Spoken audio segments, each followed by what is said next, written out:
I think we're back. Let me see. Excellent connection. All right, we're good. All right. I think we're good. We're good, right? Let me tweet out the stream.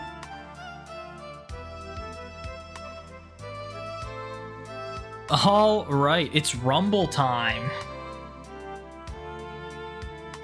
Oh, I need to open up the YouTube chat. That's what I gotta do. Gotta open this up.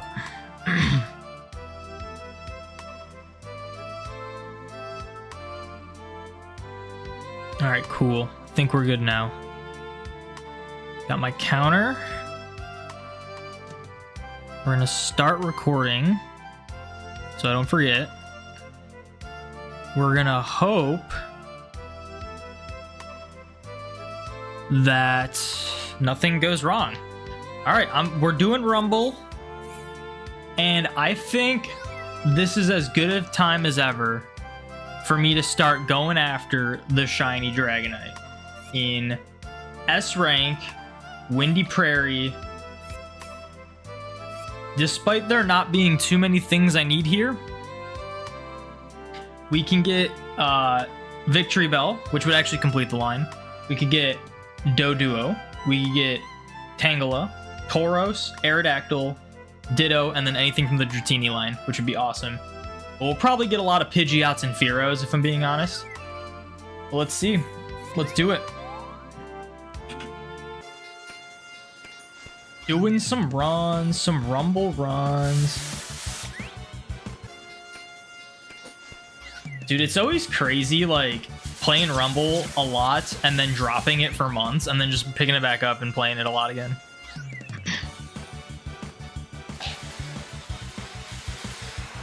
And I think what I'm going to do this time is I'm going to keep track of the shinies we get like I always do. Oh wow, already a Dragonair. That's crazy. Anything from the Dratini line is just going to be insane. Like, just like full stop. Oh, another Dragonair. I've only seen one person get a shiny Dragonair in this game. Only one person. We saw 3 in the first run. That's 4 in the first run. That's insane. But yeah. What's up, Addy? Welcome in. What's up, Byzantium? Yeah, 2 streams in 1 day.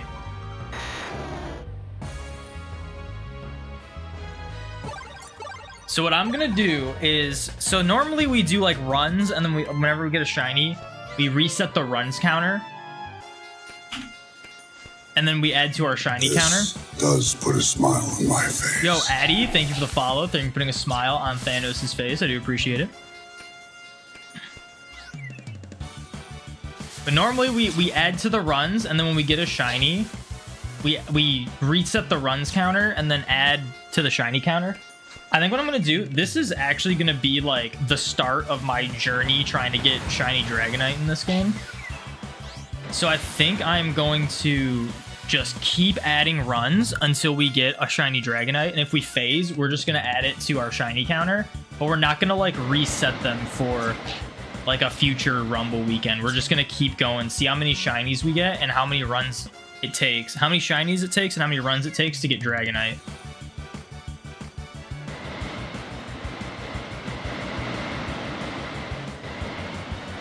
Oh my gosh, the frames are dropping so much with all those attacks.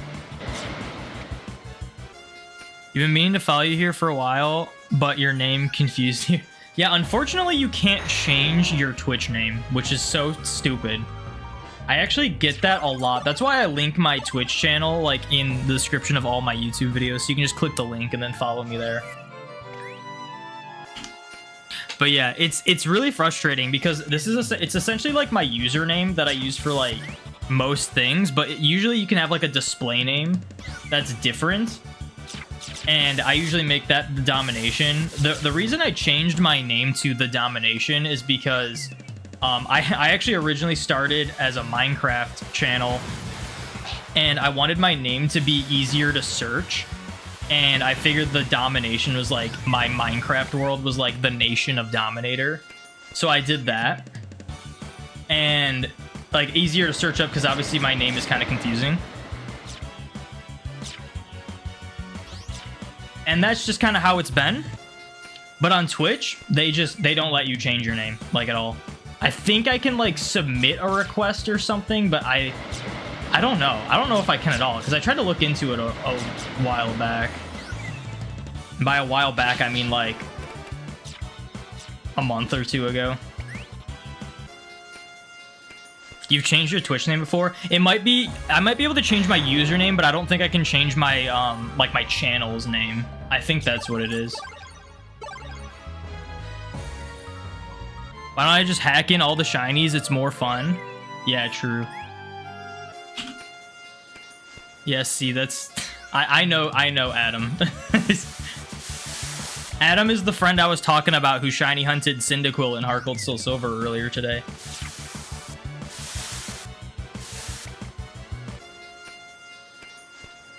I should just hack in the shiny... Well, actually, I hacked in the Mew, according to that one person earlier today. It's funny when people don't understand what hacking means.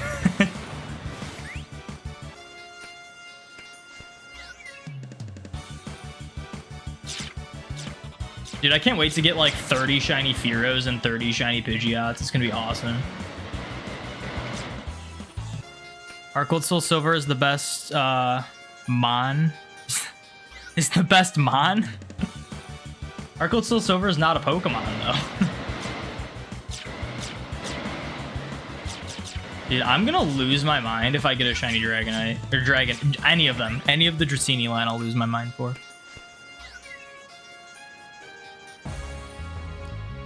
You had to add the underscore because people always called you... Oh, Adim. Yes, yeah. Underscores are useful. So, like, sometimes it's hard to read Twitch names. And sometimes, like, even though something is spelled perfectly, if there's no spaces, you just read them a different way. Like, there's times where I'll completely butcher someone's name and then, like, not realize it. They, like, won't correct me. And then, like, the next time I'll do a stream, they'll, like, come back and be like, oh my gosh, I totally read your name wrong last time.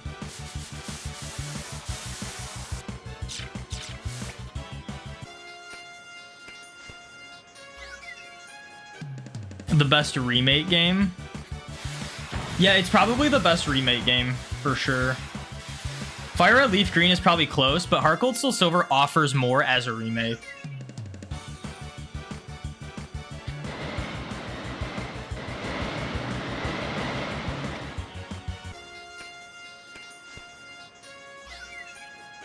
I think Platinum is for sure my favorite mainline game, though.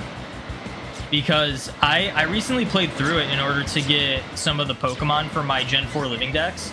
And that was like the first time I actually like thoroughly enjoyed replaying a Pokemon game. I normally don't really enjoy replaying Pokemon games.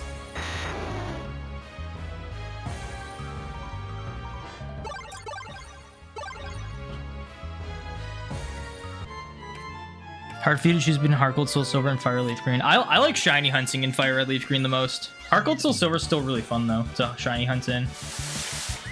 There's something about there like not really being methods, but still like being a decently effective game to shiny hunt in. That's like crazy. Because Fire Red Leaf Green doesn't have any methods at all.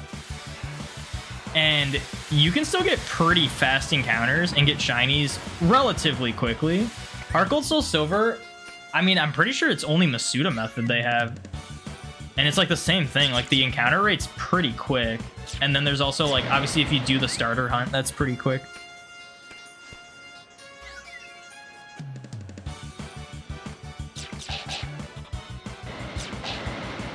Ow.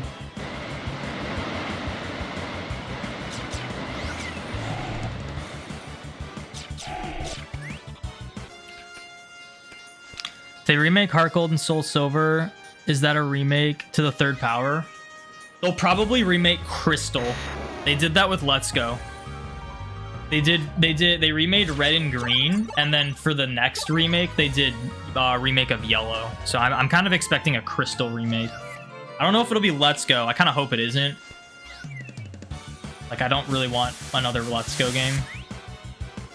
But I think it'll be a Crystal remake. I don't think it'll be like another version of Gold and Silver.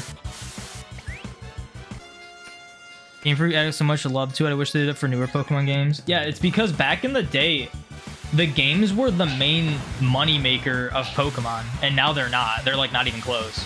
So they don't have to try as hard for the games. Which I hope that changes soon. Scarlet and Violet was very, despite, like, I mean, a lot of people love it, a lot of people hate it. It was probably one of the most poorly received mainline Pokemon games in recent years. What's up, Mariah? Welcome in. If you tell me your name is Maria, I'm gonna freak out though.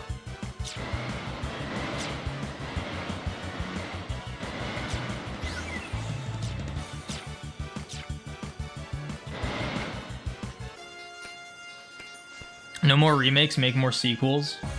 I wouldn't be see, like, I kind of agree, but if they did remakes like they used to, I wouldn't feel that way.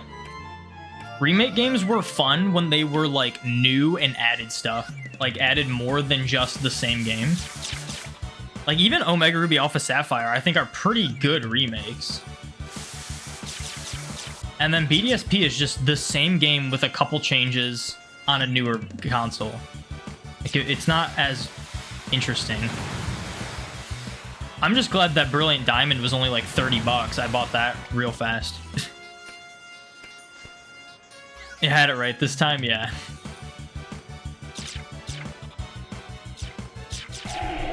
But yeah, I'm like, if they're gonna do remakes like they did BDSP, as much as I still enjoy BDSP, if they're gonna keep making remakes like that, I just would rather them not. I'd rather them do like newer games in the same regions, like just new stories, like unrelated to the last ones, besides the fact that they're in the same region.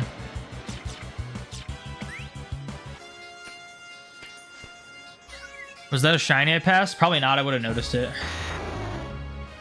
I play this on a much bigger screen than you guys. I haven't even noticed like shiny sparkles yet.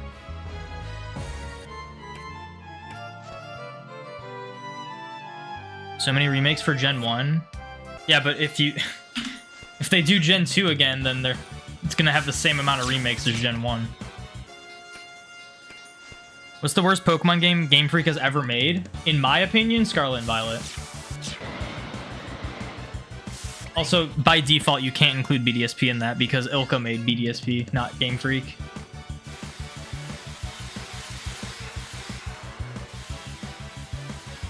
And a shiny Victory Bell would be crazy. You've been getting more into TCG lately, like playing it or collecting it? When the TCG Online was relatively new, I would like play it a bit, but I was really bad at it. But I've been into collecting. I'm at a point where collecting the cards, I have like my own personal goals for collecting the cards, and I don't need to like fill out every new set or like buy from every new set, which I think is good. There's like a few set cards that I like want. And if there's a set that includes a card like that, I will open at least the unique products until I either pull the card or until I run out of unique products to buy, and then I'll just buy the card online. That's what I'm going to do with this Paldean Fates. I want to get that Mew, that special art rare Mew. And I pre-ordered the tins. I want to get one of each tin. I want to get one of each of those collection boxes with the Paldean starters. And then I think after that, besides like there's like mini tins and booster bundles, which I don't think I'll be interested in. But I think if I don't pull the Mew from like any of those, I'll probably just buy the card online and then just be done with the set. One other Sinnoh remake to give Diamond Pearl justice, but I don't know will never happen. To be fair, I think what makes BDSP more enjoyable than what most people think is the fact that Legends is kind of like loosely tied to it. Like there's kind of like connections between the two games, which kind of elevate the whole experience, in my opinion.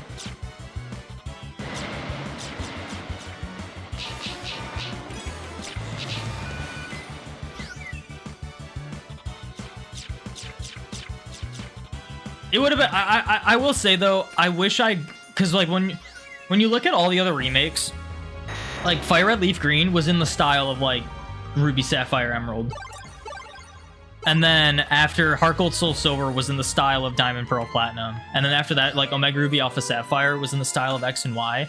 I was really hoping to see like a Sinnoh game in the style of Sword and Shield, so I was pretty disappointed the route they took. I'm still relatively disappointed with like the overall game, but I still get enjoyment from those games. Like I've been grinding BDSP lately, trying to get like ribbons and stuff, and it's been fun.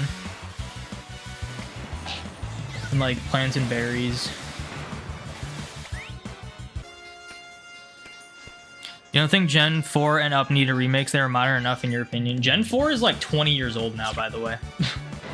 They are not modern enough. I believe Gen 4 becomes 20 years old in like a year.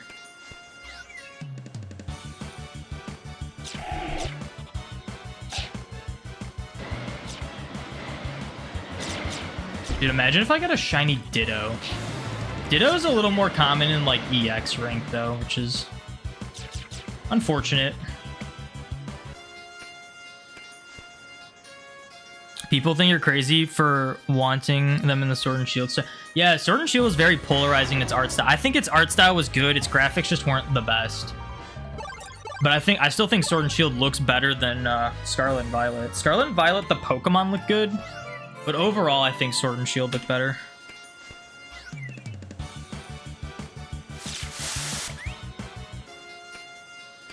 Definitely collecting, you're too old to try to get competitive. You're... Like, it's one of those things, like, and Pokemon in every aspect is just, like, way too complex, if I'm gonna be honest. So much memorization. Like, the only competitive Pokemon I could potentially see myself getting into, which, when I say potentially, I mean, I definitely will not get into, but if I were to try to get in, if I was actively trying to get into, like, a competitive scene in Pokemon, and I needed a game that I understood the most, it would probably be Pokemon Go, because it's essentially like a simplified version of main series. But even then, it's like there's so much memorization you need, and you gotta know like everything that's like meta, every move that a Pokemon could have. It's just like, it's too much. And like TCG, it's like you can like look at a card and be like, oh, this sounds good, and then be like, oh yeah, that card's never used because it's not good. And you'll see like cards that are like used a lot, and it's like, I have no idea why this would even be good.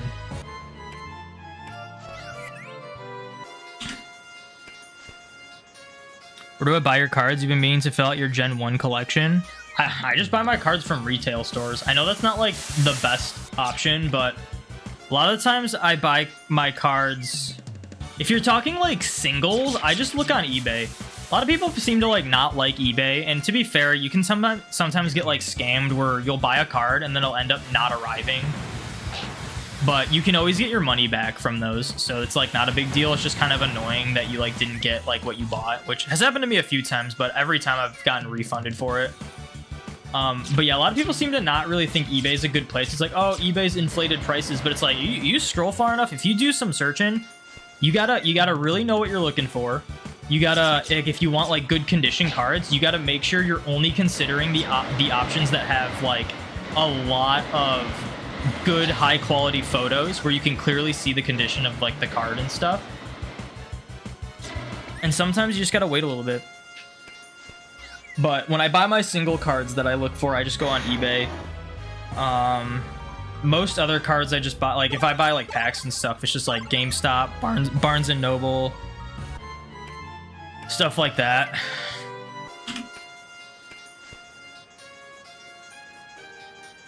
Target.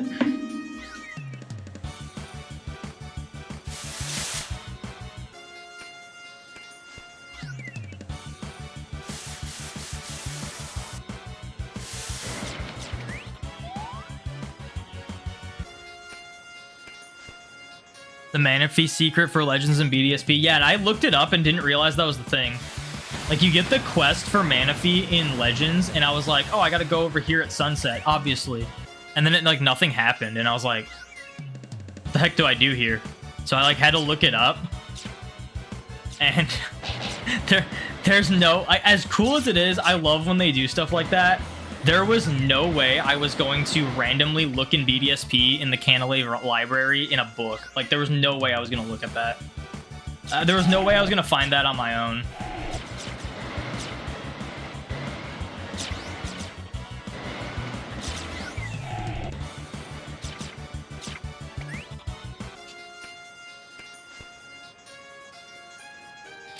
They shouldn't have locked the trade mana fee for BDSP. I mean, I expected that to be locked. How do you intend on reaching out to Mew? Are you going to do that one? What do you mean reaching out? I don't know what you mean by reaching out to Mew. Are you talking about the Mew hunt I'm doing? I already have like it set up on my games. I've been hunting it.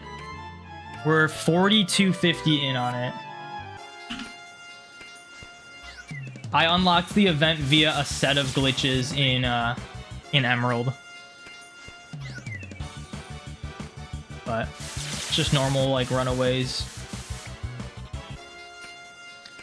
You're too stupid to figure out Let's Go's mechanics. Maybe it's because you refuse to catch Pokies for levels. Yeah, that's one of the reasons why I don't want another Let's Go game. I think like, oh, shiny Victory Bell. Yes, this is like one of the only things I needed in here. That wasn't Dragonite. And only 15 runs. Look at that. That completes the Bellsprout line for me, too. That is sick. That's a great start to Rumble Weekend. Shiny Victory Bell already. That is awesome. Dude, I just want to sit here and look at this thing. But we got to keep going. We're trying to get Dragonite. We're doing the runs for Dragonite. You see if I can get a comparison. There's a lot of Victory Bells here. It's Perky. Oh, we did get a comparison. Nice. 15 runs in, we already got a shiny. That's pretty good. And it was like not a Fearow or Pidgeot, even though we're probably gonna get a ton of those. We're probably gonna get a ton of Victory Bells too. That is awesome.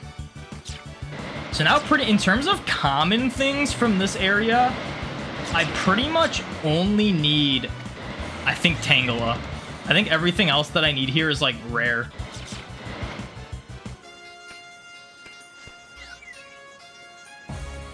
Imagine we get a shiny Dragonite too. I remembered to KO the boss and not return to terminal.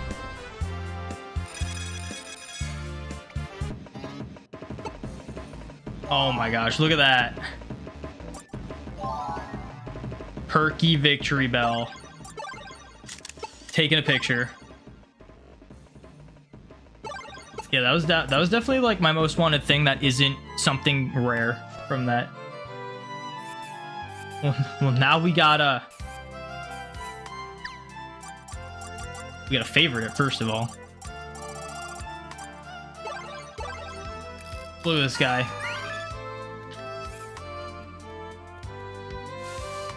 Oh baby, look at this.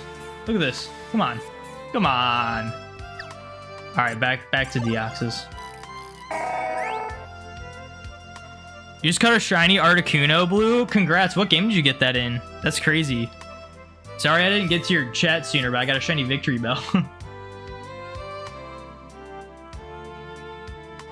But yeah, one of the reasons why I don't like Let's Go is like I recently played through it to set up my second Switch so I could hunt on that game. And let's add to the shiny counter. We got one shiny now.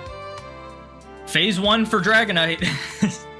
But it's really annoying that it's like a hybrid. Like wild encounters are go mechanics, and then trainer battles are regular like main series mechanics. And what's annoying is that like you have to, in order to like actually level up your Pokemon, you have to catch combo. Like that's like the only way to do it, because you'll be fighting like level 40 fully evolved Pokemon from a trainer and get like 400 experience. Like it is absolutely ridiculous. And then like you have to stop yourself and just catch combo something just to get experience in that game, and it's really frustrating. It's almost like It should have been one way or the other, not a hybrid. But I would have, I kind of would prefer if there isn't go mechanics in the next Pokemon game, you know? Yeah. You wish you had friends to understand Let's Go, but you only got man, this stupid like heart thing. I wish I could remove that. It like cuts off some of the messages. But I guess part of that is because my window is just too small. My chat window, because I don't have a double monitor. You only got it to hunt Meltans. You really got those from the last event. Yeah, you need Let's Go to hunt Meltan. You don't anymore, but yeah, that was at the time you needed it, which is unfortunate. All right, I gotta stop recording. We'll save that to the. I need to make a folder for these. Come on. There we go. New folder. Rumble. I'll name it Rumble Weekend. Even though if I make a video out of this, it'll probably be multiple Rumble weekends. Because I think this is just going to be like my quest to get shiny Dragonite and Rumble. And it will most definitely not happen this weekend unless I get just stupid lucky. Stupid lucky. You love the focus on catching? Yeah, but like also Legends did a focus on catching, and it was more like engaging that way. It was more engaging to catch in like Legends than in Let's Go. Like it was just annoying that they kind of force you to do catch combos. All right, time to start. I need to figure out how I want my freaking windows to be because I'm like struggling over here.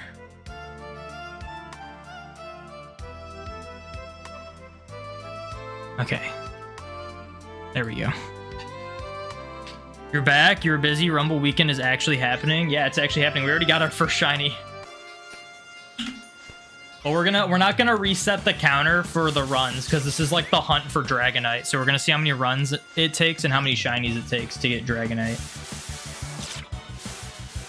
Oh, I need Dodrio too. I don't know why. I was saying like Victory Belt was like the only thing I needed that was like common. I need Dodrio as well. Although I think Dodrio is only in the first couple rooms. It was a Victory Bell. That actually completed my my shiny Bellsprout line. And it was really fast, like really under odds. You didn't need to catch to level in Legends though. You needed to catch to advance. You need to like focus on your research level. You had to like rank up in order to like keep playing though.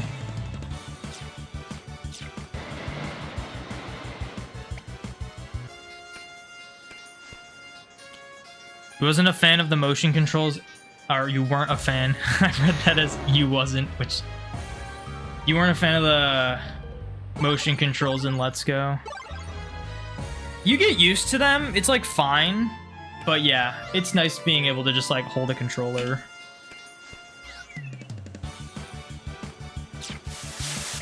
I guess after this run, I'll show off the collection book. Rumble has such a satisfying like collection book.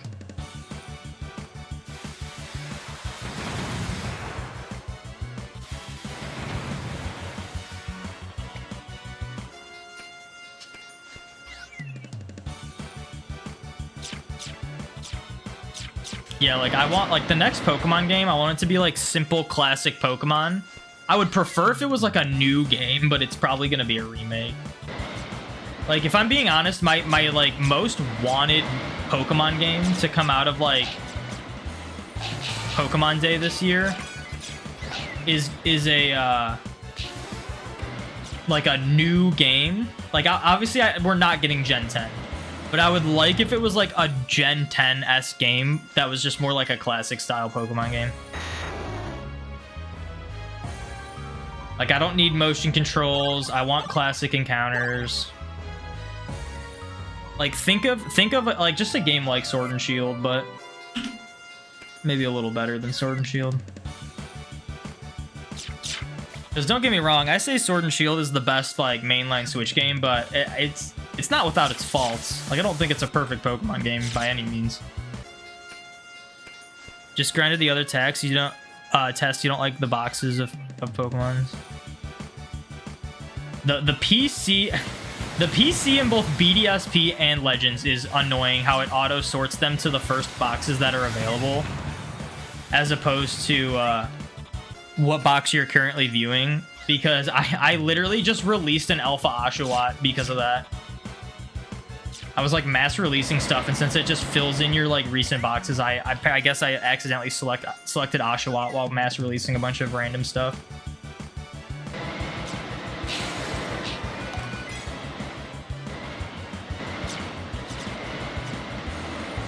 Dude, it's crazy how much the frames drop when they all do their attack.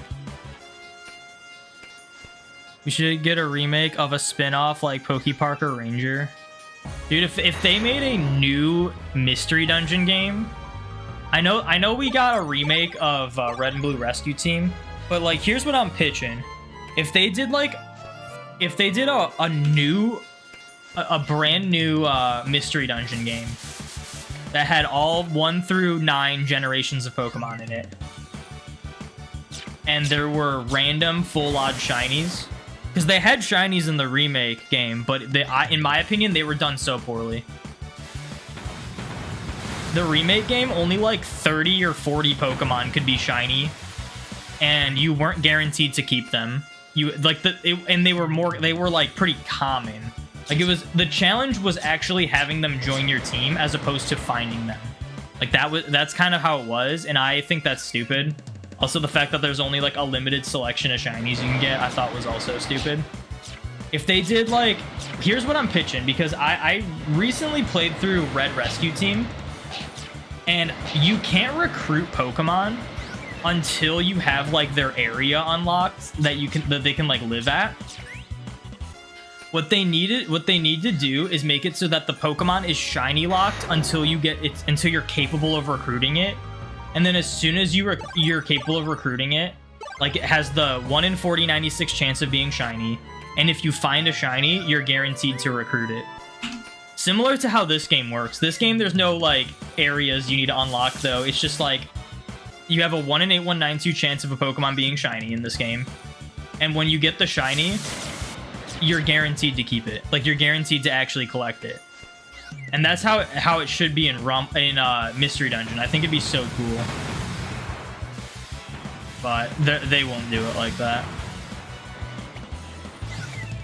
They know people are so like dead set on shinies needing to be like the main feature of a game now, that if they're gonna add shinies, they're gonna be boosted odds in some way and probably limited in some way.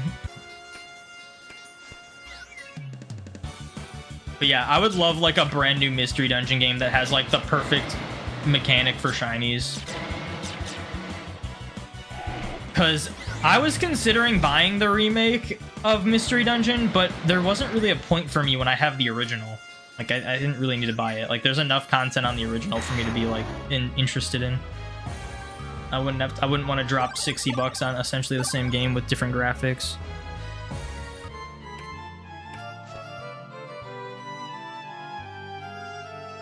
You want a full region for the Ori region? I don't think they're returning to Ori at all. Like, if anything, I could see them porting XD and Coliseum, but I feel like if they're gonna port Pokemon games to, like, the Switch or the Switch 2, I think those will be, like, the last games they port, if I'm being honest. From what I've seen, it seems like the Pokemon Company and Game Freak kind of wants to distance themselves from those games, despite them being, like, fan-favorite games. I don't know why. I think it's because Game Freak didn't develop the games.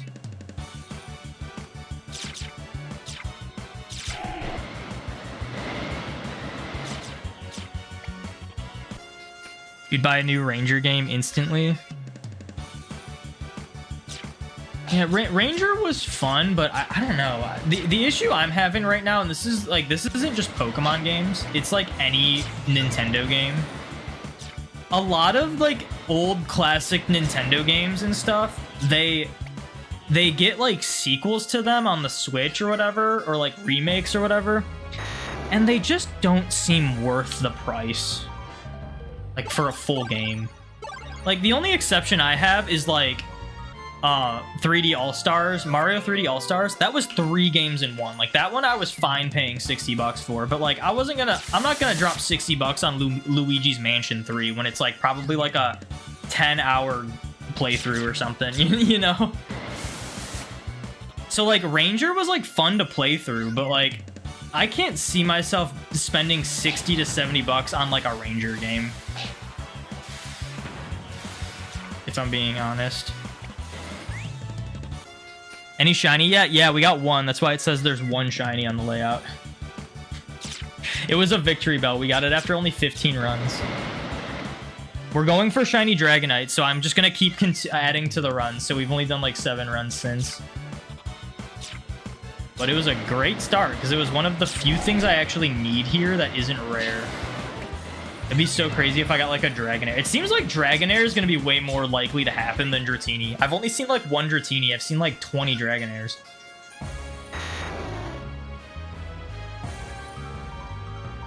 Dratini is probably more common in an earlier area. So I guess if we get Dragonite and Dragonair, we'll just like go to A rank or something. I bet it's more common in A rank. When you go up in the ranks, like the evolved Pokemon become like more common, so it probably like replaces Dratini. Some Dratini spawns with like Dragonair now. Shiny lock removal in new gens if you get a finished national dex. I don't know. I have a feeling I'll never get a full national dex shiny. Are you talking shiny or regular national dex? I wouldn't go rushing into like doing shiny lock removals after completing like the regular national dex. I'd rather just legitimately go for shinies first. If I get a full shiny dex, which I don't think will happen, like it's gonna be one of those things where since I want to get it all full odds, by the time I even get remotely close to finishing like a shiny national dex, there'll be like 7 more generations of Pokemon to like hunt. So unless it's all like Scarlet and Violet, because if it's all gonna be like Scarlet and Violet, then the first 8 generations of Pokemon are going to be rather difficult to hunt, and then the remaining, like, every other generation is going to be so quick, so maybe I would catch up to that point if they keep doing it like they are. If Ranger was $70, you would for sure not get it unless it's all 3 Ranger games. I wouldn't even get it if it was all 3 Ranger games. $70? It's already hard. Like, I can't even justify spending $70 on, like, crazy well-made games, if I'm being honest. Like, I'm gonna be honest, for Christmas, my dad got me Tears of the Kingdom over Mario Wonder, and I was shocked that he did the $70 game. Which I'm, like, glad he did, because that was, like, the game I wanted more.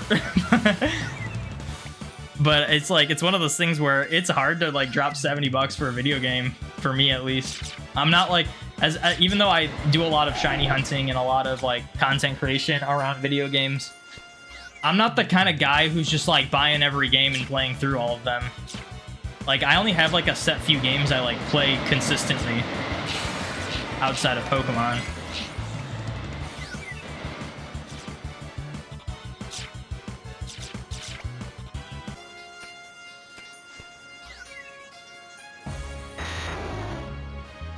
You were making a recommendation for Nintendo if they want to shiny lock Pokemons, make it so that if you finish the next... That would actually be a crazy thing. That, instead of getting a shiny charm, you just get the ability to shiny hunt legendaries. Yeah, the Fantastician.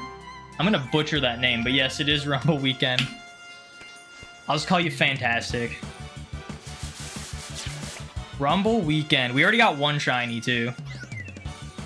We're going for shiny Dragonite. I figured this would be a more low-key Rumble Weekend, and I was like, man, if it's gonna be a more low-key Rumble Weekend, maybe I should just, for the next few Rumble Weekends, just only hunt this area until I get Dragonite. And just like, because Dragonite's, without a doubt, the thing I want most in Pokemon Rumble. So, you know.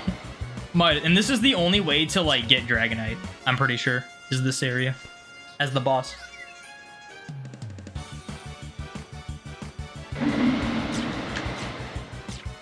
Be nice if I could see the Pokemon that are spawning in.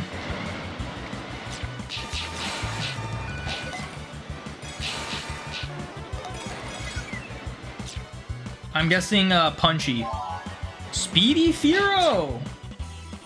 I'm good, I got a Deoxys. Rumble Shiny Living Dex? I mean, that's kind of the goal of Rumble Weekend for me. I know a lot of people say it's about the numbers, not the quality, but... And, like, that is true to an extent, but if I'm gonna, like, target stuff, I'm gonna target stuff I want. Like, I'm gonna go to areas where there's stuff I want, I don't have shiny. You know? I kept saying I was gonna show off my collection, and I haven't done that yet. I'll do that after this run if I remember. I also want you guys to know that I literally started playing Rumble again, like, last year, and I have a decent shiny collection just from all the Rumble weekends. So, like, I think this is my 4th Rumble weekend.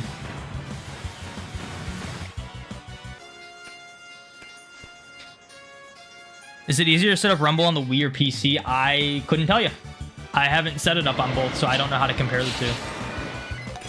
It's probably easier on PC because, well, okay, just if you have bought Rumble on the Wii at any point, then you can just download it from the eShop again, which is what I did. If you want the Weekend Edition mod, that's probably easier to set up on a PC. But if you just want the game and have already purchased the game in the past, it's probably easier to just do it on the Wii.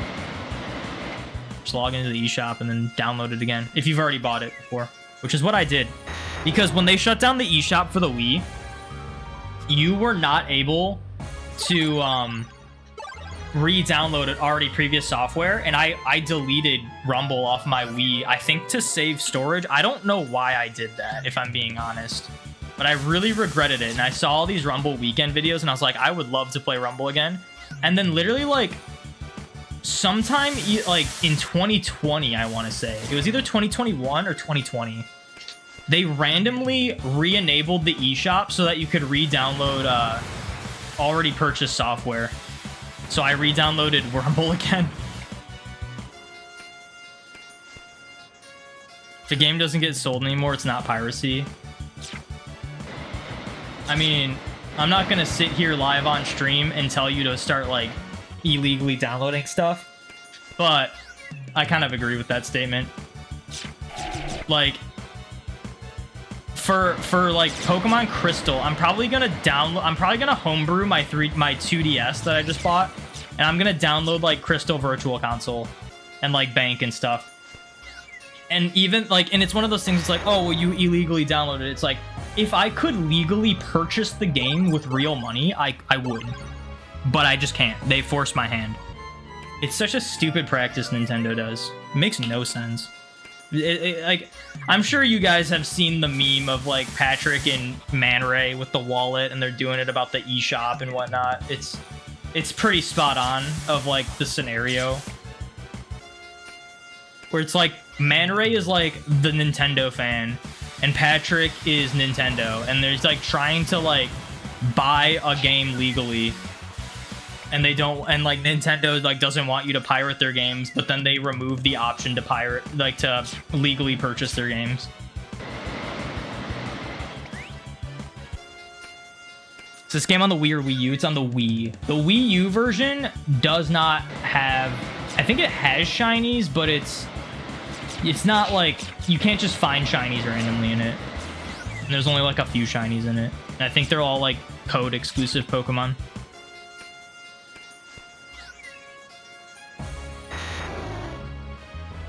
The OG one is the only one that has like full-on shinies, and they were done perfectly, in my opinion. Everything's just a 1 in 8192 chance, and you're guaranteed to keep the shiny if you find it. Oh, there's a Dratini. Dratini is very rare. I guess I would be more excited for Dratini.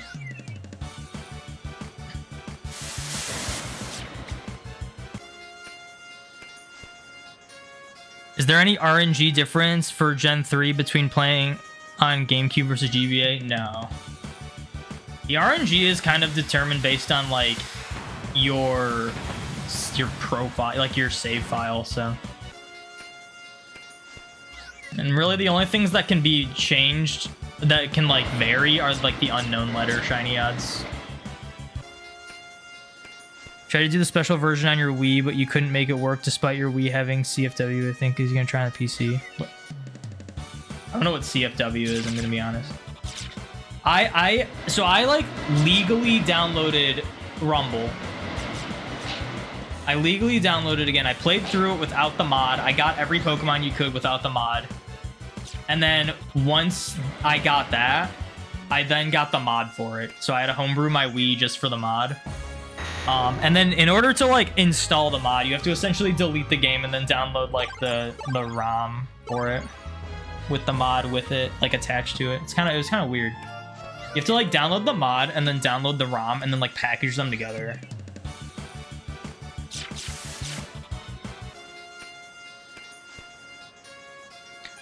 Just buy $1 something and burn it. It'll make us even with Nintendo.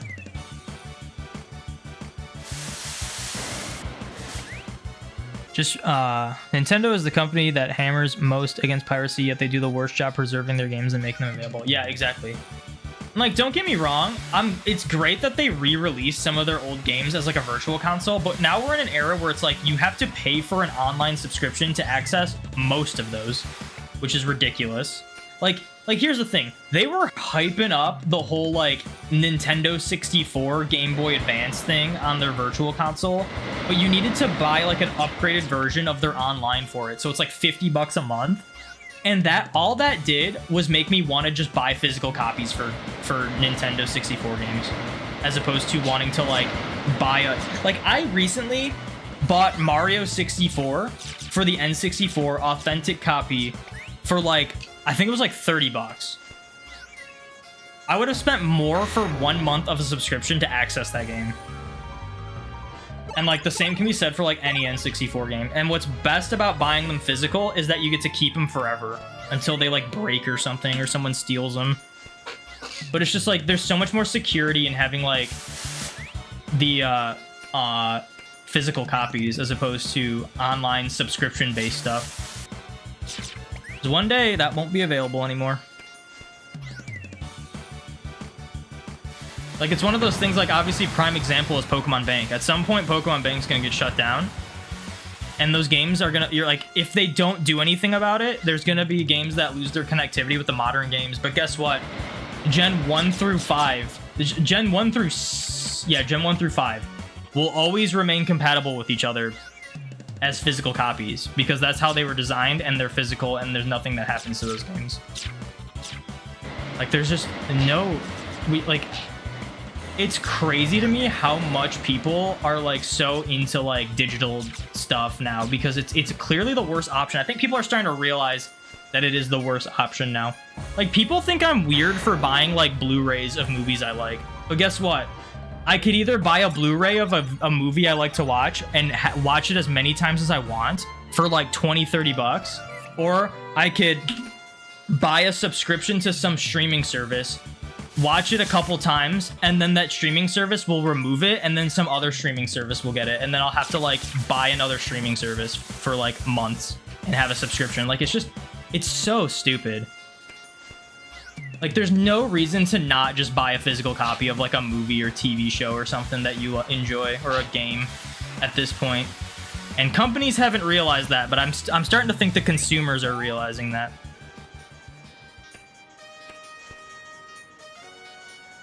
Custom, oh, CFW's custom firmware. Oh, I see. Yeah, I got homebrew for my Wii. Saying my Wii that quickly just sounds weird.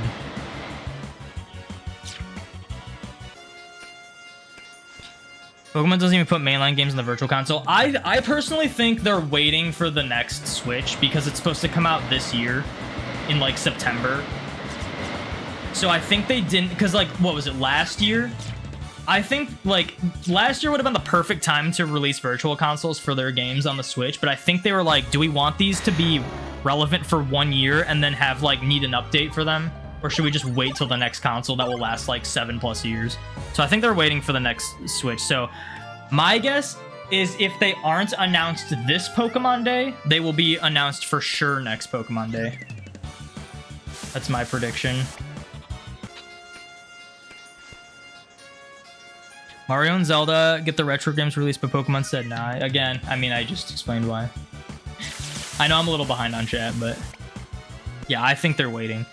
Either they're waiting, so there's two theories. Either they're waiting for the next console, or they really just don't want their games to be tied to an online-only subscription-based service.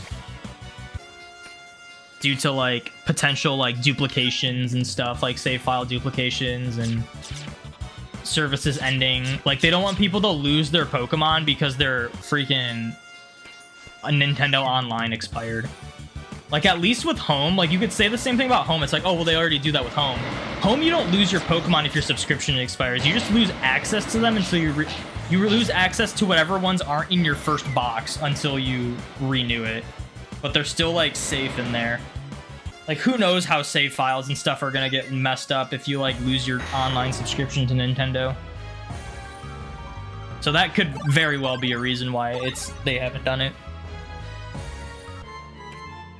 Not physical Gen 1 to do, they don't connect to Gen 3 and up. Yeah, but yeah, that's true, but that's because they, and here's the thing. They made up for it with the Virtual Console.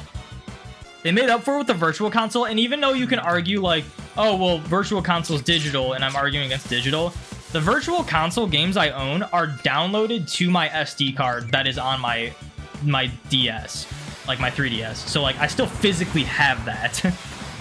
So it's like, yeah, it's not a perfect world with the Gen 1 and 2 games, but that I know I heard somewhere like a really long time ago that the Pokemon Company like really tried, like they are really strict on keeping their games compatible, and they really tried to make Gen 1 and 2 connect with the Gen 3 games, but the Gen 3 games changed up how Pokemon like worked and were generated and stuff so much, and they just couldn't figure out how to get that to work by transferring.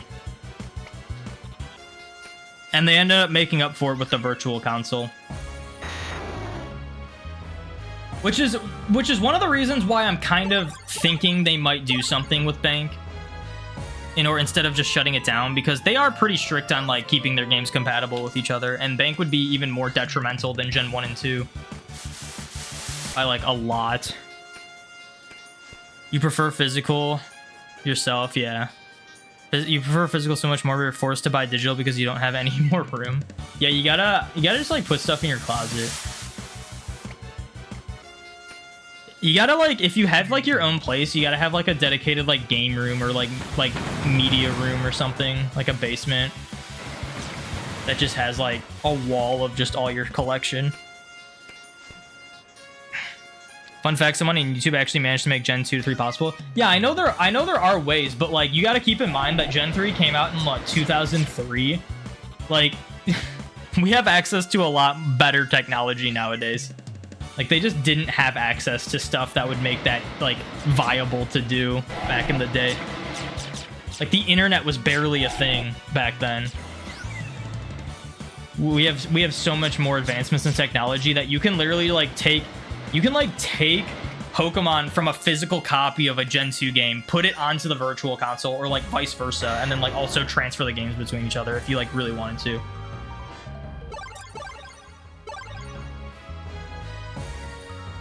It took a whole lot of code. Yeah, like it's just very complex, but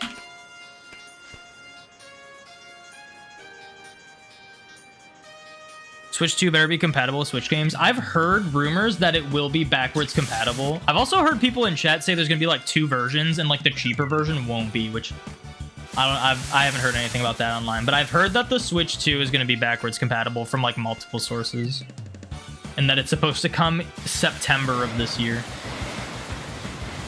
I think I just missed a group of Victory Bell, yeah. We would give Game Freak a pass if the reason was to protect our save files. Yeah, like, that could very well be a reason. That's what, that's like for Absol. Absol blogs, like, I was like watching a stream and he like mentioned that. Because obviously that's like a heavy topic that like, or a heavy topic, a commonly talked about discussion in Pokemon streams is like, why don't they have the virtual console for these games yet? And Absol, like, that was his like take on like why they probably don't. And when he said that, I was like, that makes the most amount of sense to me. This was like last year when like they didn't announce it, and I was like, why didn't they announce that? A ROM? ROM is like a file for a game, essentially. I don't know what ROM actually stands for, though. I'm sure someone in chat knows. Put a smile on my face. Yo, N, go. Thank you for the subscription on YouTube. Thank you for putting a smile on Thanos' face. I do appreciate it. Switch 2B clamshell. Yeah, that'd actually be crazy. Like a DS, but like a Switch at the same time would be unreal, if I'm being honest. That'd be so crazy. I'm kind of looking forward to it. I hope it's not super expensive, though. One thing that people don't give Switch a lot of credit for, because everyone likes to dog on the Switch for being like a really not super advanced console. But like, it is so inexpensive to buy a Switch compared to any other like modern console. And it's also handheld, which is just pretty impressive. And they kind of pioneered the whole handheld like gaming system market. Read only memory. Sure. I'll take your word for that.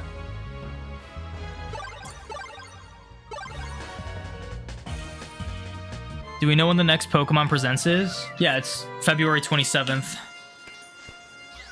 Every year, that's Pokemon's anniversary. Every year they do a Presents on that day. I doubt they'll do one before that, especially considering it's already February.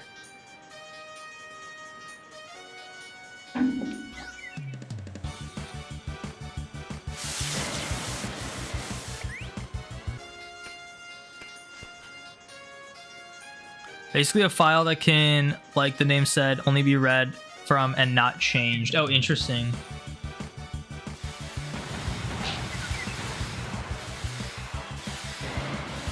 So it's just a common file type for like games and stuff, I guess.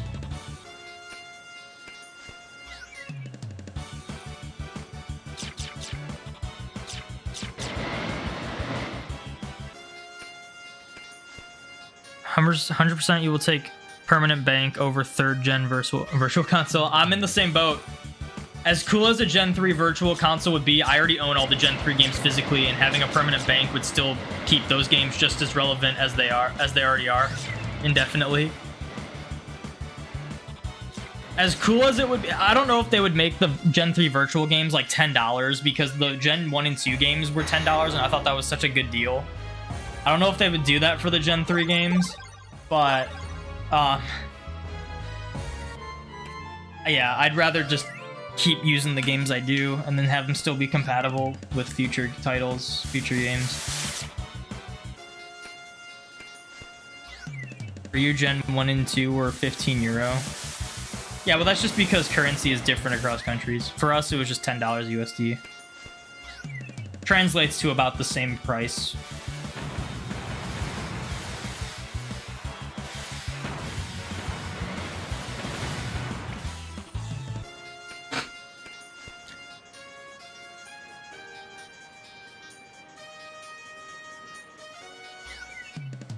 A physical game of this, like as in Rumble. Imagine if they ported Rumble on the Switch, or if they made a new Rumble that also had shinies work this way. Again, like, I think in terms of like spin-off Pokemon games, I don't think we're getting a new spin-off game that will do shinies this well. I think they've gone, I think they overthink how shinies should work in Pokemon games, and it makes them not as enjoyable.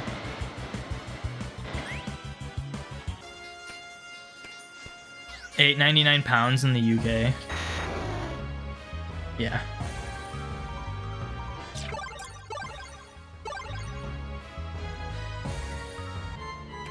A euro is worth more than a USD. Is it really?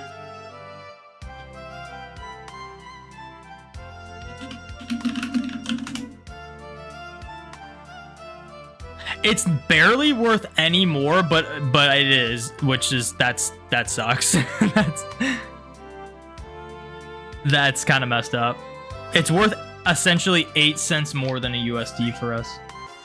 $1.08 for us.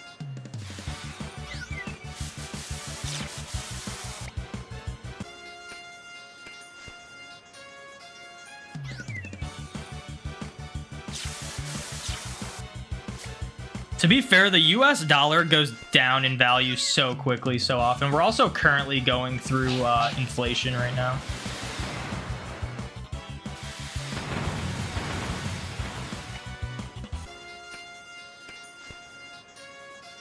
Yo, what's up, Dem Alec?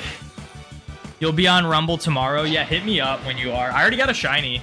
I got a shiny Victory Bell 15 runs in. I'm going for shiny Dragonite or Dragonair or Dratini. Or I guess Tauros or Ditto. Or whatever else is rare that I don't have.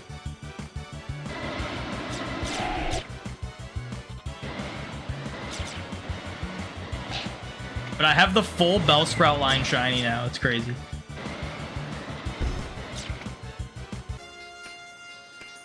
Do you appreciate that you don't need a Nintendo paid account to access the Terra raids and mystery gifts? At first you thought they would. Yeah, so yeah, you like... I thought you would need that as well. And it is kind of janky if you don't have Nintendo Online, but yeah, you can still get all of the events and stuff. You just can't like directly interact with others online.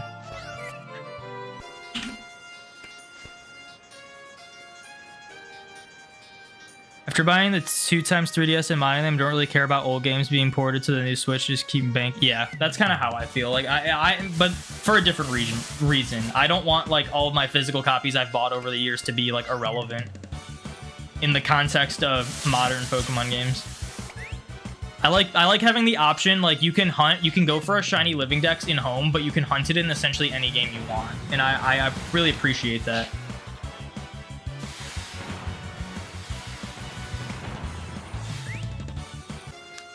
Can you have some cheese? I don't have any cheese. Not on me. Might have to go to the cheese store for that.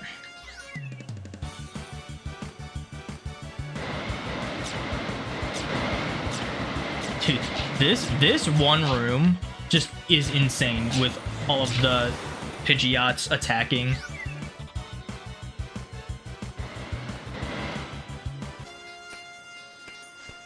You can get shinies in Rumble from the very start. Yeah, there's nothing shiny locked. Well, actually, the Pokemon in the battles, like the arenas, those ones are shiny locked. But you have to, like, you start off and you have to like do a battle arena that you like cannot win. You physically cannot win. And then it like that's like the part of the tutorial, like, oh, you weren't strong enough. Now do runs to try to find stronger Pokemon. Like, from that moment on, you can find shinies, like, as soon as you start going into, like, the first area.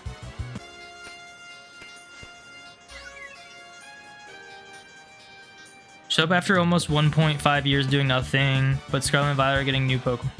Wait. You just hope after almost 1.5 years of nothing, the Scarlet and Violet, we are getting a new Pokemon game. Year too early for Gen 10 Legends. For Let's Go would be great. I'm hoping no Let's Go. I think we're getting a Johto remake of some kind. I just hope it's not Let's Go, if I'm being honest. But yeah, if anyone is unaware, they do 3-year cycles for every generation. So Gen 10 is going to be next year. It's not going to be this year.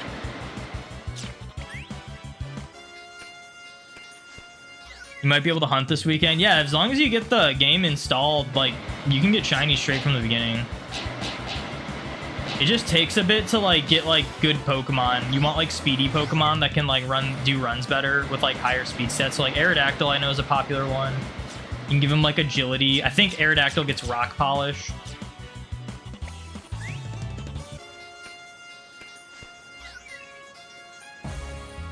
Let's Go was meant to bring in the Go players. You didn't expect them to do one anymore. That's kind of how I feel, but who knows? A lot of people seem to want Let's Go.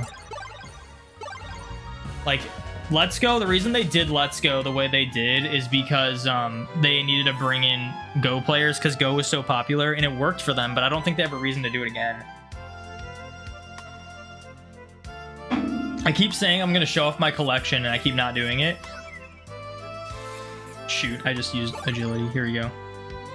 So this is like the collection book, and it tells you every Pokemon you have, and then it flashes between shiny and non-shiny. So like shiny, not shiny, shiny, not shiny, stuff like that. What's up, Parker? Welcome in. Been doing a lot of SOS hunting recently. It's so nice they can be in home. Yeah. Gen 10 next year, winter or preferable break of the streak of a new gen every 3 years and make it at least 4. Yeah. It'd be nice if they like, you know, took more time on the generations. I don't have issues with like Sword and Shield though. But look, I have the full Bellsprout line shiny now. Because I got Victory Bell. I actually have a decent amount from this page. I have not much from this page. 4?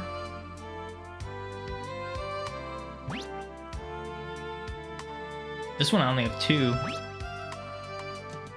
This one I only have 1, but almost all of these Pokemon are like rare Pokemon, so this one makes sense. And 2, right there's my rare shiny is Cleffa, top right. Babies are rare. That's the only like rare spawn shiny I've gotten is Cleffa. That's my rare shiny. Got Ursaring. Got nothing on this page. I got an Electrike. Got a Gulpin. Cast. Well, that cast form was from a code. That wasn't like I didn't find a shiny cast form.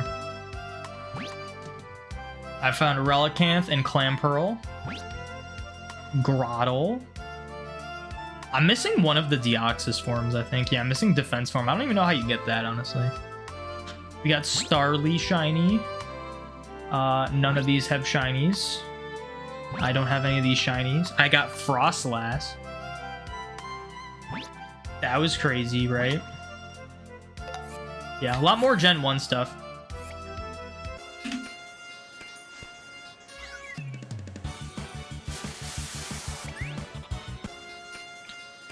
Only reason people want new Let's Go is because the newer ones disappointed them mostly. Yeah, I mean, if we get like Let's Go graphics, I'd be fine with that, but I don't want the mechanics of Let's Go. What does the weekend mod add? It adds all of the Gen 2 and 3 Pokemon. The base game, they don't have any Gen 2 and 3 Pokemon. Only Gen 1 and 4. According to Absol, who is the one who made the mod, he thinks that they were originally planning to add Gen 2 and 3 because all of the data was like there for it, essentially. It must have just gotten scrapped.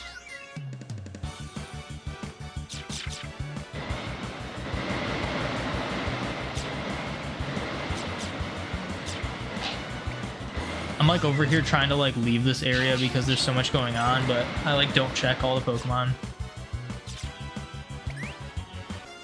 Back, you see I got a shiny. Oh, you didn't see it? We got the shiny so fast, like so early on. It was a Victory Bell. After 15 runs, it was really quick. Oh, am I? I don't think I'm recording. Oh, no, I am. Okay, cool. I'm recording. I should probably... we'll wait till we hit an hour. I usually do like hour-long recordings. Makes sense. What are the shiny odds in Rumble? 1 in 8, 192. There's theories, and honestly, it's probably pretty true. There's no like concrete, hard, solid evidence as to what the actual odds are, but it's pretty safe to assume that the base odds are 1 in 8, 192, and it is theorized that with every extra player you have with you, so like you can do multiplayer and have like multiple like guys running around at the same time. It is theorized that with every extra player, you get an additional roll of a shiny for each Pokemon. So, like, if you have 2 players, the odds are 1 in 4096. And if you have 3, the odds are, like, 1 in 2700 something for each Pokemon. And if you have 4, it's, like, 1 in 2048.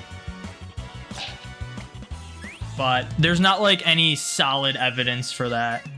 In fact, there isn't, like, a concrete, like, thing that shows the odds. But it's very obvious to me that the odds are 1 in 8, 192 in this game, just from like my experience. Like I've gone like over 20k for shinies in this game. Like you're just not gonna do that often with like a 1 in 4096. Like, there's no reason why the base odds would be lower than 1 in 8192. And if they were higher, I feel like it'd be pretty noticeable.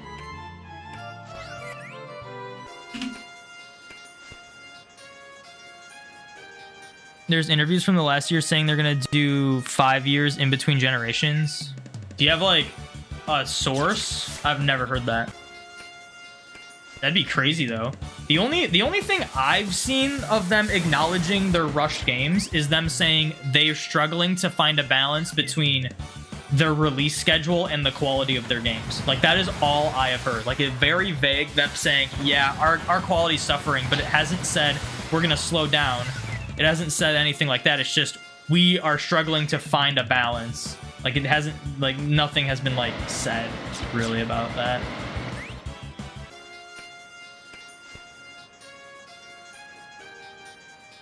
Sounds like a bug to you about extra players. Why would it be a bug?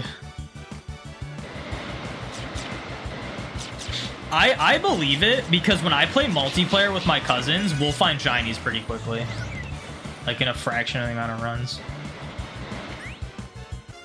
Why would that be a bug? It could just, like, the thing is, like, you gotta keep in mind shinies and shiny methods before, like, Gen 9 or 8 were kind of like Easter eggs. Like, the only reason we know about, like, SOS method being a shiny hunting method is because people do their research on it. Or, like, go in the code or whatnot. Like, shiny odds are, like, or shiny methods and stuff are, like, Easter eggs. So, like, it totally makes sense for them to, like, want to encourage multiplayer by, like, increasing the shiny odds per player. And if it's not, like, an additional role per player, then it's just, like, extra roles for multiplayer in general. Or it's just nothing at all. But this isn't, like, my theory. I have evidence to suggest the odds get raised when you play with multiple people, but it wasn't me who came up with that idea. I wouldn't have even paid any attention to it. Trey, thank you for subscribing on YouTube. Thank you for putting a smile on Thanos' face. I do appreciate it.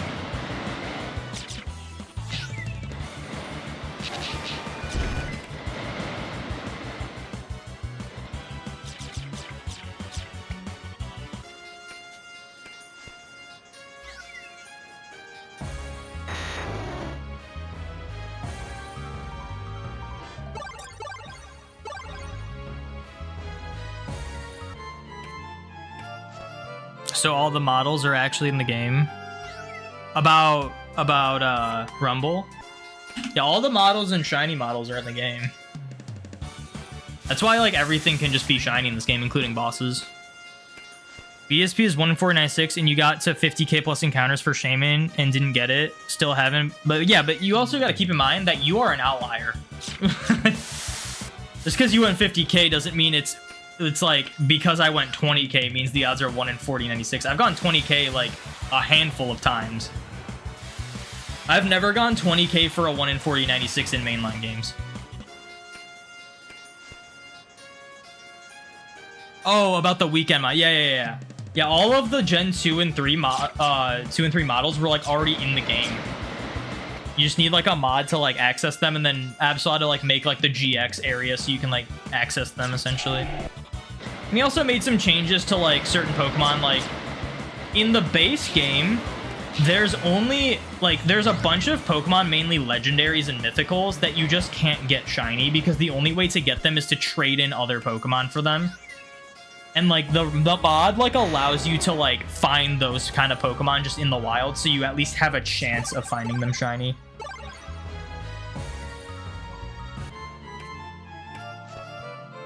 It feels like the game would be rolling for shinies for every individual player by accident. I mean, maybe. But it's also just, like, a theory. No one has ever, like, come forward and, like, said, like, hey, it's true, this is how it works, and, like, given the evidence for it. It's all just been people theorizing because, like, people will play multiplayer and get shinies faster, typically.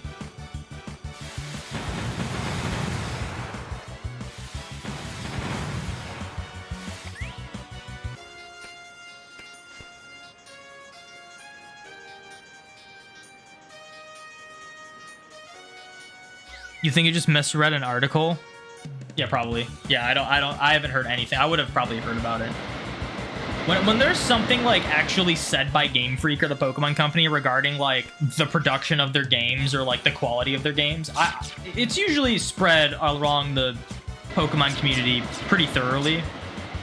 It's kind of hard to miss. So yeah, I probably would have heard something about 5-year rotations for generations.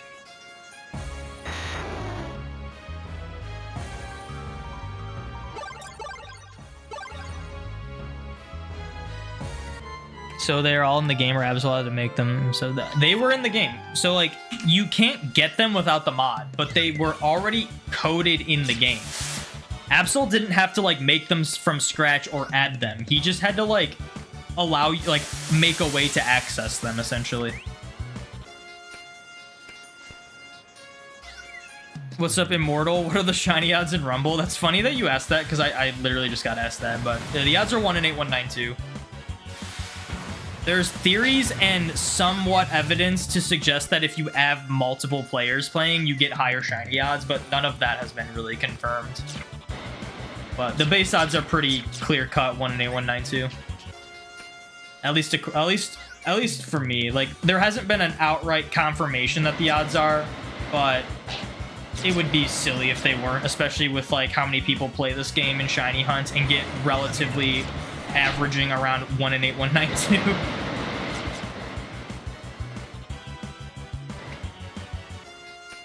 This is also made during a generation where the odds were 1 in 8192, and there weren't really any methods besides PokeRadar and the pseudo method.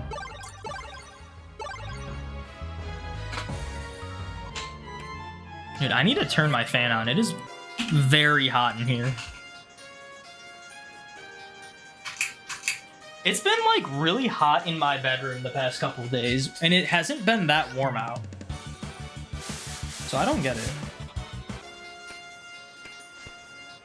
Oh, nice is considered a Gen 5 game? No, it's a Gen 4 game. There's no Gen 5 version of Rumble, but there aren't really shinies in it, so no one really plays it.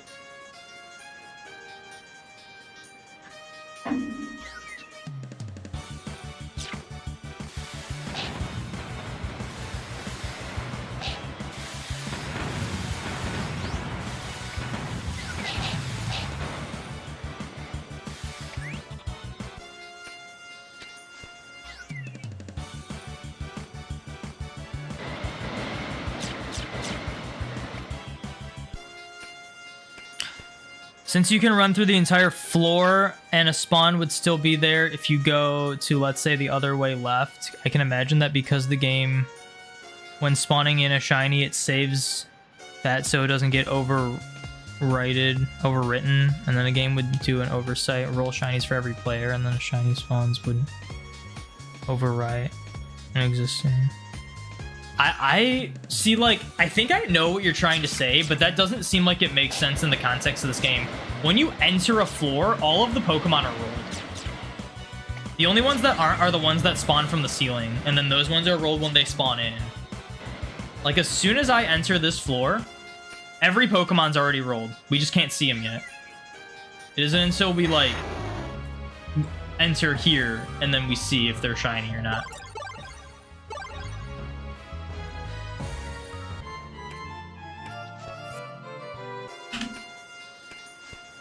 Honest question, for a 3rd gen hunter, how many shinies would you expect to get if you really go for it in a year? Well, I don't strictly hunt Gen 3. If you're talking exclusively Gen 3, I don't know, maybe like 20. It depends on how lucky or unlucky I get.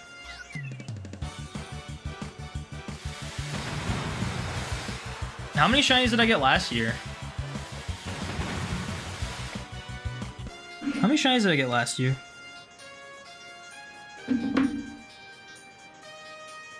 I'm probably not gonna... Oh, I guess I only failed 1 shiny last year. So how many did I get last year?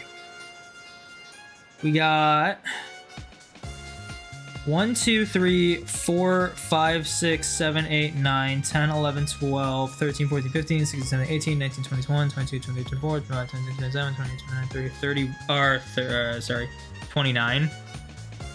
And 1, 2, 3, oh, 30.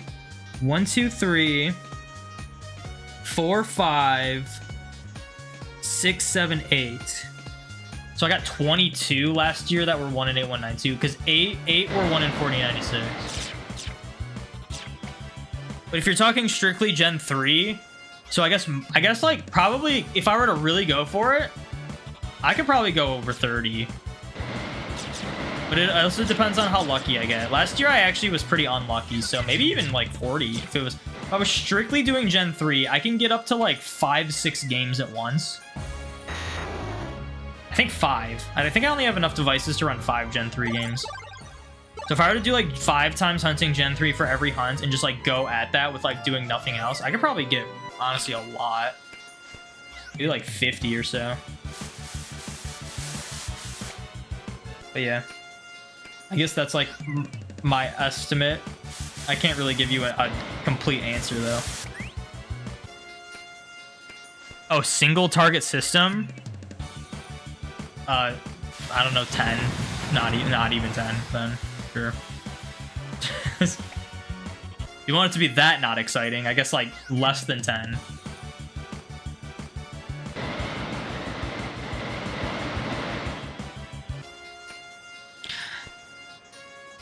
No, Victorious Vulpix, like, you can't assume I'm single hunting. I'm always multi-hunting. You can't assume someone like me is single hunting. Just because you're single hunting doesn't mean everyone is. No, I use 4 or 5. I use 4 games typically when I hunt Gen 3. If I were to actually, I can't even give you like an honest answer for like single hunting. I haven't done strictly single hunting since I like started hunting. Because I used to only have one system.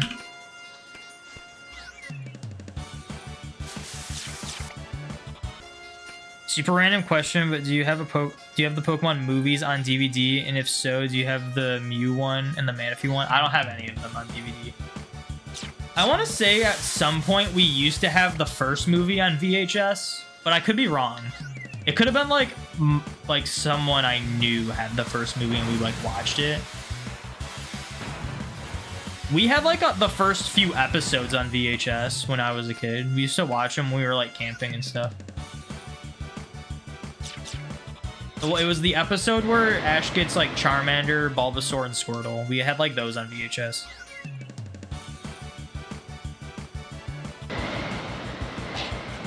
But no, I don't. If we had a movie, it was the first movie. Other than that, no. There's also multiple movies with Mew. Just so you know. There's the Lucario one. There's the first movie. And that might be it, honestly. It might just be those two.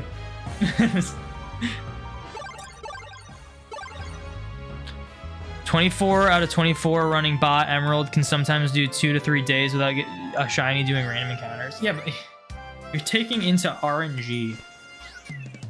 Like,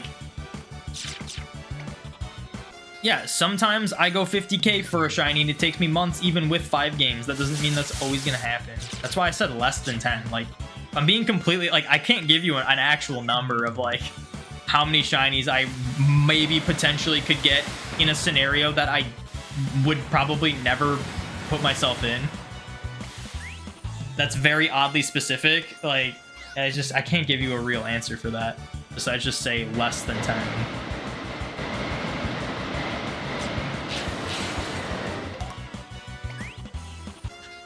Got Mewtwo Returns and VHS and some random Indigo League ones. Secondhand store gave them out for free. That's kind of cool.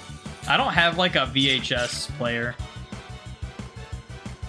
Dude, one of the craziest things that we used to have, which obviously it wasn't my say, it wasn't mine, so it's crazy. Like, it's sad that we don't have it anymore, but it was my parents. It was not mine. It wasn't like, there was no way I could have like convinced my parents to keep it, and I didn't even know how crazy it was back then. But we used to have the original Star Wars trilogy on VHS, like the unedited like ones, or at least the ones with the minor edits, with like, you know, kind of like OG ones, and we don't have them anymore. And like, those are so rare now. Have like a Star Wars that's like not super edited. It would have been crazy if we still had those.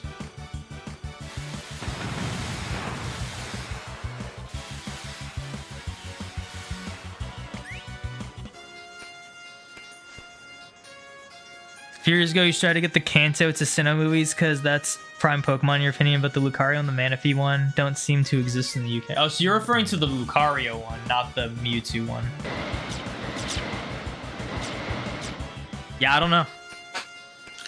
It could be like what you're looking for. I mean, the Manaphy one's called Pokemon Ranger. And the probably Temple of Destiny or something like that. I know it's called Pokemon Ranger though, so maybe you just look for that. Lucario's called Lucario and the Mystery of Mew. I know that one. That's the one with Regice.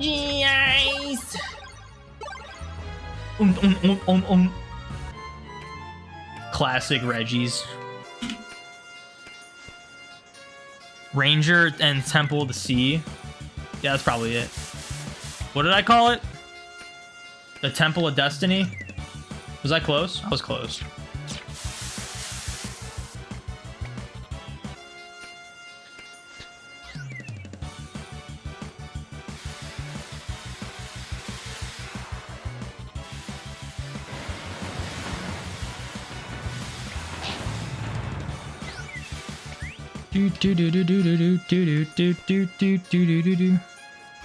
Oh, you know what they're called? Okay, I was just wondering if like maybe you didn't search the right keywords, but yeah, I don't know.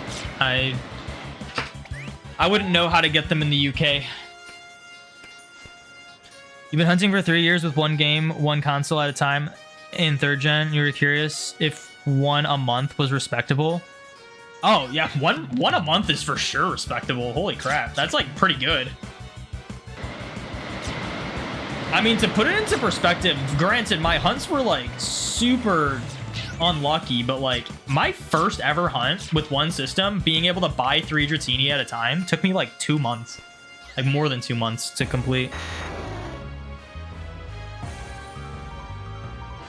Like, granted, I went over triple odds, but so it would have taken roughly a third if I had average luck. But I mean, still, that's not bad at all. That'd be like 12 a year.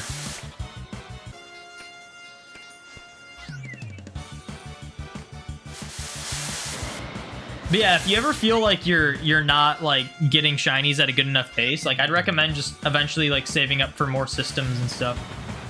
I know they're really expensive, but you can try to find some good deals. You can always do Japanese versions of the games because those are already cheap. Like you can get like a Japanese copy authentic for like 20 bucks. The systems might be a little more expensive, but yeah, you can. If you ever feel like, oh, I'm never gonna be able to get as much as I want, just try saving up for games. That's what I did.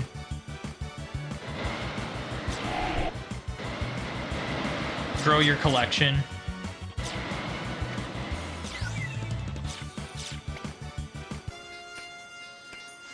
Temple of Destiny. Yeah, so I was pretty close on the name. Yeah, Destiny Deoxys. Okay, that's that. So it definitely wouldn't be called that because they wouldn't do Destiny twice in a row. I know a lot of the Pokemon movie names by heart, even though I've only watched all of them like once. So it's like the first movie is like Mewtwo Strikes Back, obviously. Second one is like 2000. That one's not called The Power of Us, is it? Or is that the newer one? What was the Pokemon movie 2000 called? I'm kind of drawing a blank on that one. But I know the one was the shoot, it was like something unknown. You know what? Maybe I don't know any of them. I know the fourth one was like Forever. We had that one on VHS. That's, oh my gosh, wait, that I'm remembering now. We had the Celebi one on VHS, and we watched that one a lot. I remember that one. We had that one on VHS. We watched that one a ton when we were camping. And I always thought it was so weird when like Celebi dies at the end and they have like all the other Celebis and it's like singing that song, and I'm just like, what is this? I forget. It's been so long since I've seen that movie. Was that implied to be different Celebis or the same Celebi from different timelines, like reviving itself? I forget.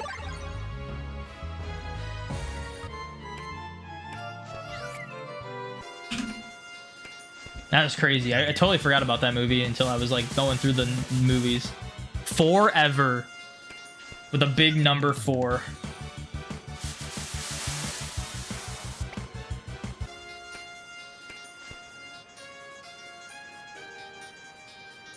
At 42 out of 151 for a full 18192. That's crazy. That is definitely respectable, I will say.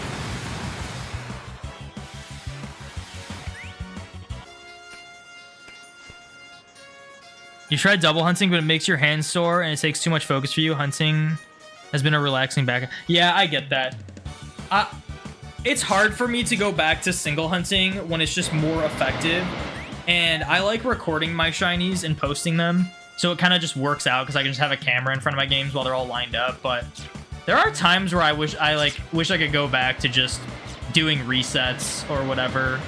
Just on a couch, chilling. Not recording it. But if I'm gonna spend time shiny hunting, I'm gonna at least make it into a video, you know.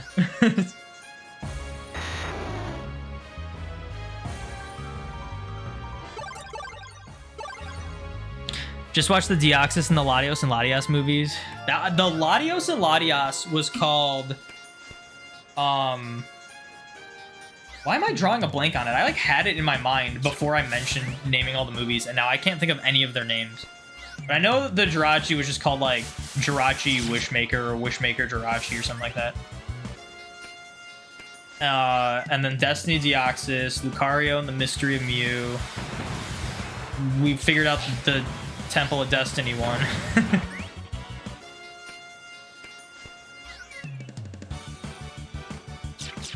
No, actually, I actually don't know like any of their names because after like Gen 5, I can't name you like any of the movies. Hoopa and the Clash of Ages, I think, is the Hoopa one.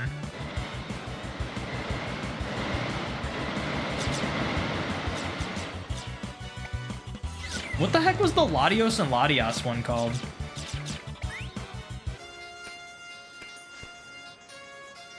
The Hoenn anime slapped. When I was a kid, I watched a lot of... Oh, dude, I forgot about the Gen 4 movies were, like, so crazy as a kid. Freaking Rise of Darkrai as a kid was so crazy. It was literally like a Godzilla movie, but with Pokemon. It was so cool. They even used Ghidorah's, like, noise for Palkia. It's so funny. I remember watching the Rise of Darkrai, and when Palkia like does his like spatial rend or whatever, I was like, wait a minute, because we had Godzilla Destroy All Monsters on the GameCube, and I mained Ghidorah, and I recognized it was the same sound that Ghidorah makes when you use like one of your throw attacks, and it was like so crazy. I was like, they use the same sound. I'm like, that's totally the same sound. My brother, who like didn't even care about Pokemon, I had to like tell him about it. I was like, they use the same sound. It's King Ghidorah. But they're like made by this. It's like all made by Toho, so it makes sense that they did that.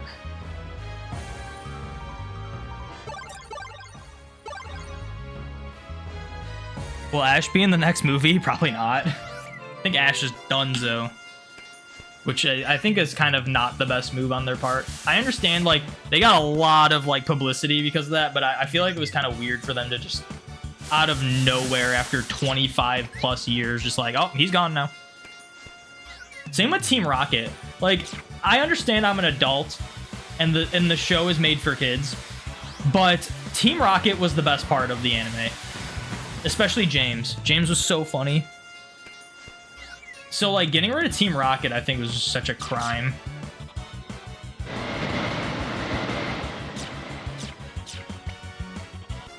Hoopa was the best. Those legendaries and megas appearing gave you chills. Yeah, that one was pretty good. I watched all of them, like, a few years ago, and I remember enjoying the Hoopa movie more than most of them.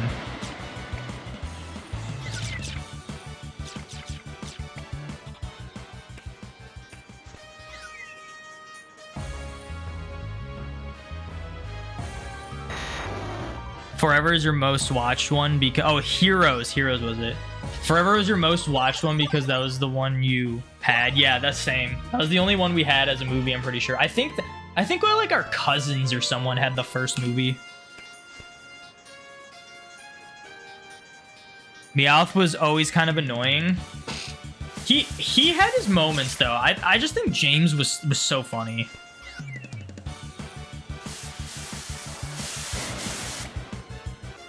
I see clips of like the anime online, and there's always something funny that James says.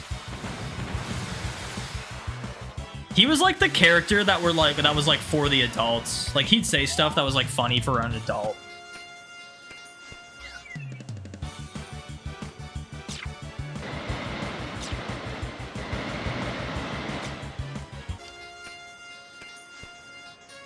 How about the movie mangas now? Now those are nice. The movie mangas?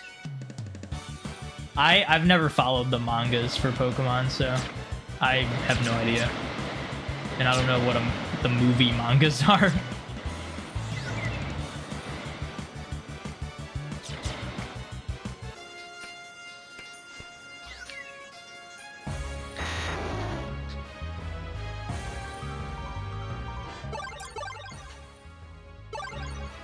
Yeah, James out of pocket.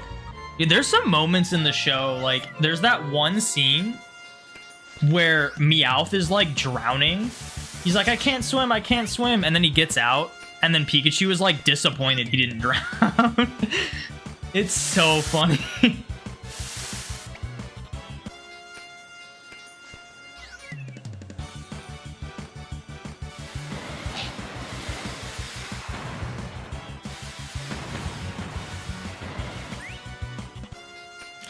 After every movie comes out, one volume of manga adaptations come out. Find them a lot in the beginning. They'll disappear forever. How interesting.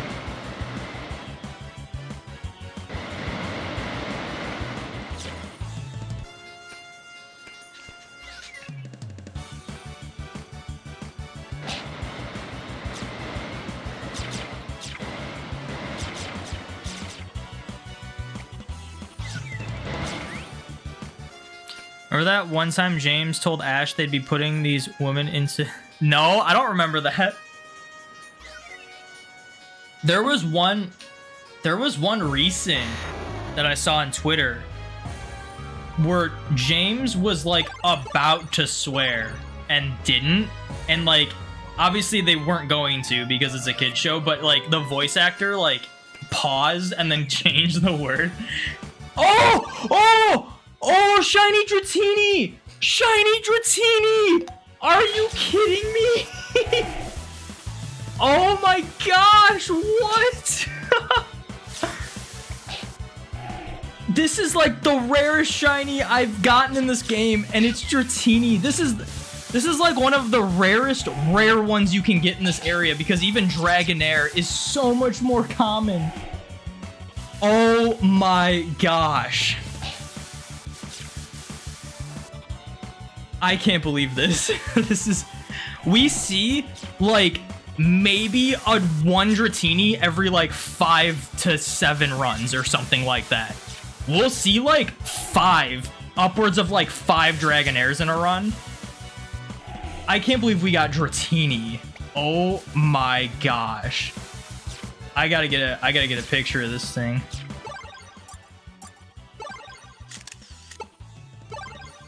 I wish I could like KO everything in this area and just not KO the Dratini. It's gonna be tough. Actually, let me switch Pokemon. I think I can do this with like Pidgeot.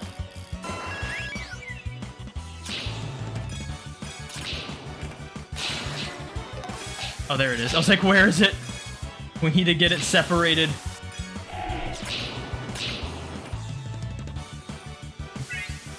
This is insane that I got this. Yeah, back up. Oh my gosh. Do I have, not this button. Do I have another? I don't think I have another Dratini to use to like compare. This is the craziest shiny I could have gotten in this area. Like, I'm not even kidding. This is the craziest shiny I could have, because like we're going for Dragonite, but Dragonite is guaranteed to show up every run at the end of it. Dragonair, although not guaranteed to show up, usually shows up pretty often.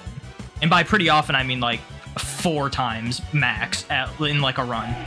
Dratini we'll see once every like a great few runs. And we got shiny Dratini. This, like, has anyone else gotten a shiny Dratini in this game? Like, I just can't believe this. This is the coolest shiny I will probably ever have in this game.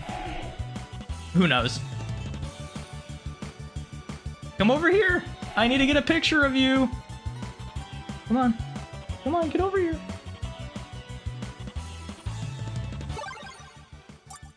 I just want to keep taking pictures of this thing, man. This is so crazy. Golden with the no way. I don't even know if I have no way on this layout. Let me see. Oh, I do. Oh my gosh, my controller's vibrating. I do have no way. Nice. Dude. Dude. This is crazy. I'm sorry if anyone wants to see me keep doing runs. This is like, I'm not exaggerating. This is like the craziest shiny I could have in this game. But I think it's time. I think it's time. I'm gonna guess it's gonna be Ground Guard. Healthy! It's a healthy Dratini! You know we're using this for the rest of the run. Oh my gosh. We got Ice Beam. And what move is this? Ice Beam and Dragon Rush. Oh my gosh.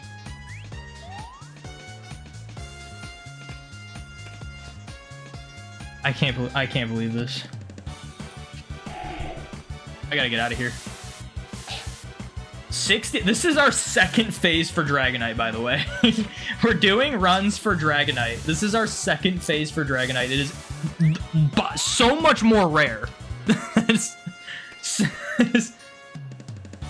Like, this was, I literally said earlier today too, like, obviously we're going for Dragonite and there's a chance we get a Dragonair because sometimes we get multiple Dragonairs in a run. But it was one of those things where I was like, all right, I could see myself getting a Dragonair before a Dragonite. If that happens and we get a Dragonair and then Dragonite, I'm like, maybe Dratini's more common in a different area. And that we would do runs for that. But we got the rarest thing first.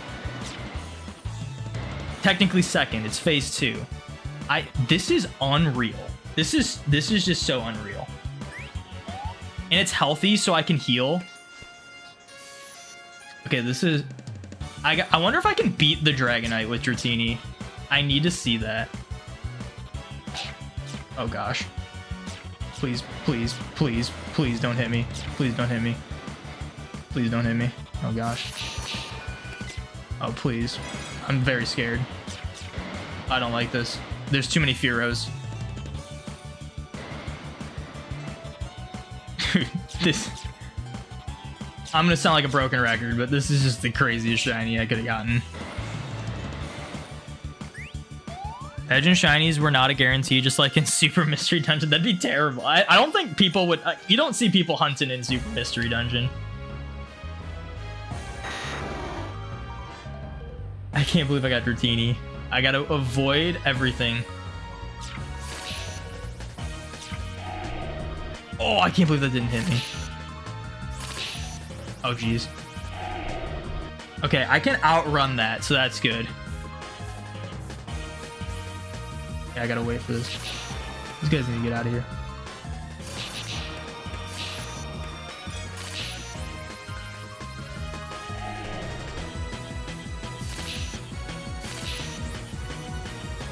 I'm doing pretty good. Although I have a feeling that if I get hit once, I'm dead.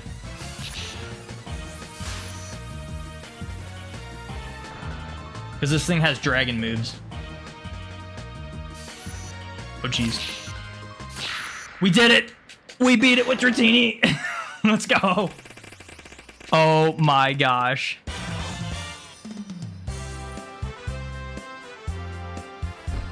I can't wait to tweet about this one. This is so crazy.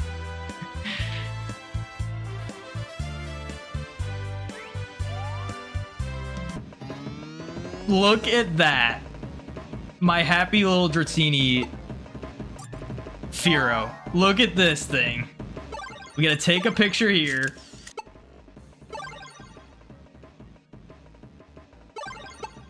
And then we gotta take a picture here. Oh my gosh. I gotta stop the recording though. I've been recording for way too long. I can't believe I got Dratini. This whole Rumble weekend is like, it's been made. Yeah, that was an hour and 18 minutes of recording. We're gonna have so much memory because the intention is to make a video once we get Dragonite. So I don't know how many phases it's gonna take. I think the average is like 80 phases. Oh my gosh. Good stuff with the shiny. Yeah, this is crazy. Of course, I would be the first Dratini giveaway guy. Oh, are you like that, OG?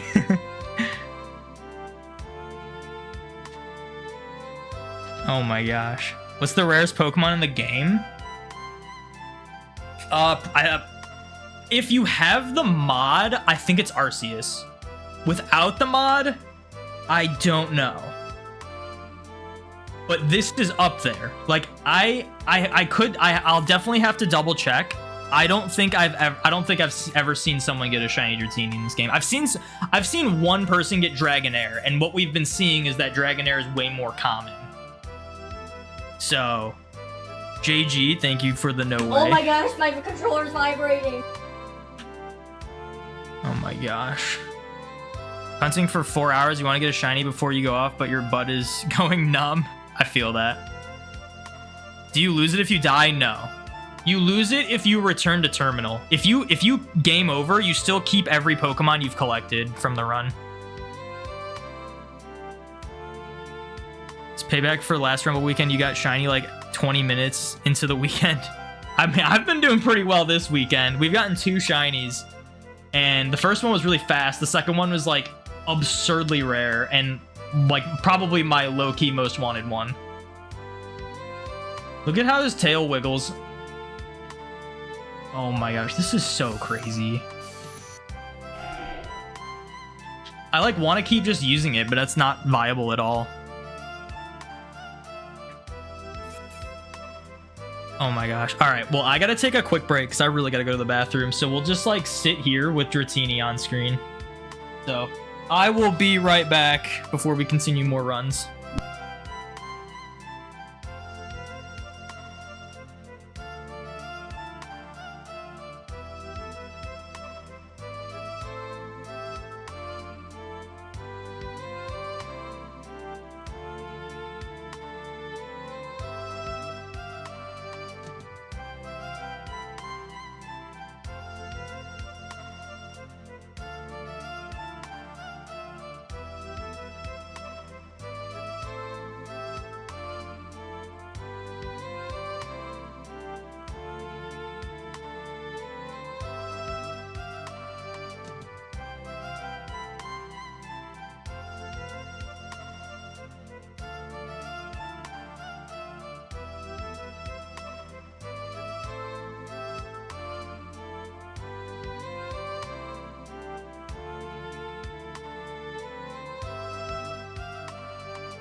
I'll tell you what, guys. I was hesitant to do runs in Windy Prairie for Dragonite, and I'm glad I did.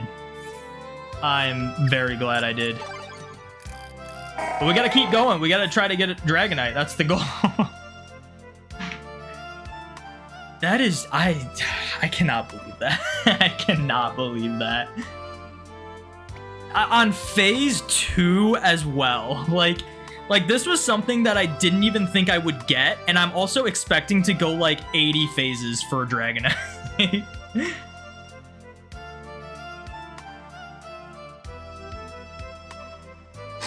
Did I say I have a video about the missing Poke lines in Gen 7? I made a video. Are you referring to the one where I made a video on Pokemon you can't hunt on the Switch that you will probably want to hunt in older games before Bank shuts down? Because you can't get them outside of like games that are locked behind Bank. If that's what you're referring to, that's one of my more recent videos. Dude, it's like I'm just like at a loss. It's like, how do I top that? I can't top it, but I can at least get a Dragonite. What if I got... Oh, I gotta add... We have 2. That was phase 2. That was 64 runs as well. That was like...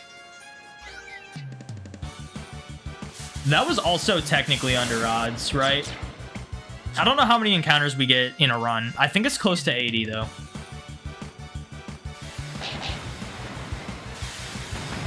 Dude, I was hesitant doing Windy Prairie over and over again. Because I'm like, I'm just going to get a bunch of Fearos and Pidgeots and Executors. Like, it's going to be so lame. Which I definitely will. But the fact that I got, like, a shiny that completed a line that I needed first phase, and then second phase, like, the rarest shiny I could ever have, and, like, one of the coolest shinies, if not the coolest shiny I could ever have in this game. Unreal. I missed.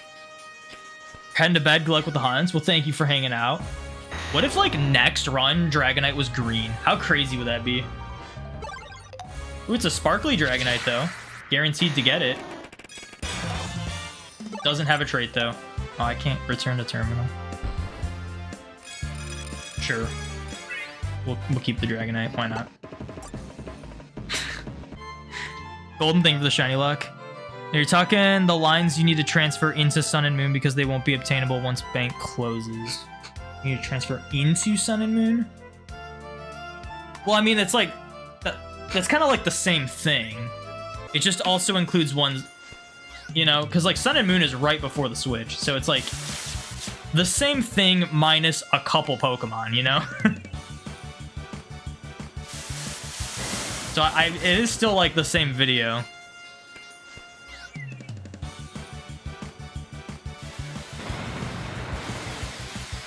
If you're talking just like getting Pokemon from their original games though, that's like pretty much every Gen 1 through 6 Pokemon.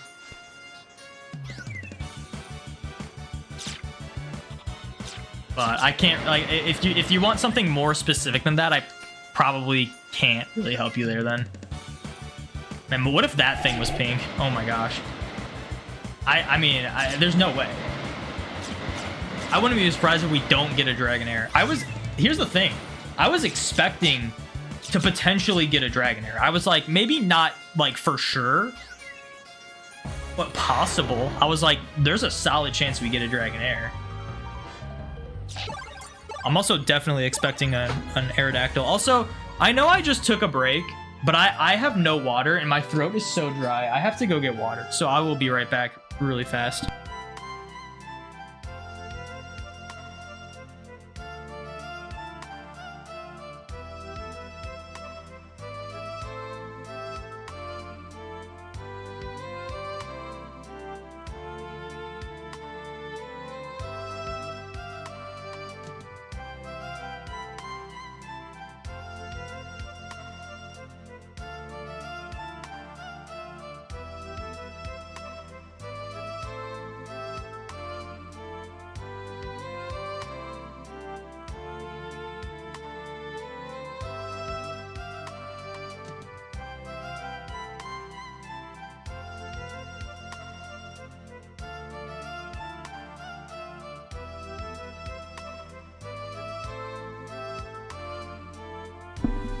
Alright, I'm back. There's a bunch of lines you can't get in Sun and Moon or Ultra Sun, Ultra Moon, period, and they can only trade with each other once bank closes. You can't breed or finish a national dex later. Oh, I can't help you there. You would have to go on like, you would have to like do the research yourself. I've never looked into that, so I apologize. I don't have the info there. Mike Breaks with the 29 months. Thank you so much, Mike Breaks. How's it going? You missed it. I just got like the rarest shiny and coolest shiny I could have gotten in this game. We got shiny Dratini, which probably doesn't mean much to you because I'm sure you're not like super familiar with this game, but it's extremely rare. Like, there's a solid chance I'm the only person who has a shiny Dratini in this game.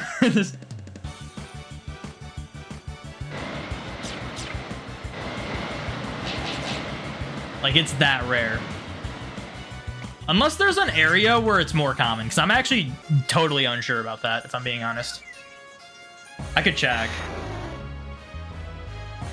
Yeah, my favorite Pokemon. I'm going for Dragonite. The goal is to get Dragonite, and I got, like, the rare one.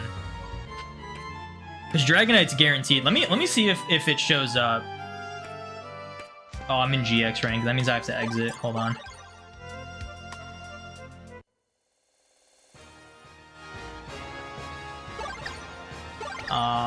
Normal. I think we're in C rank now. Yeah. Okay. So I forgot you can't use the GameCube controller unless you do multiplayer.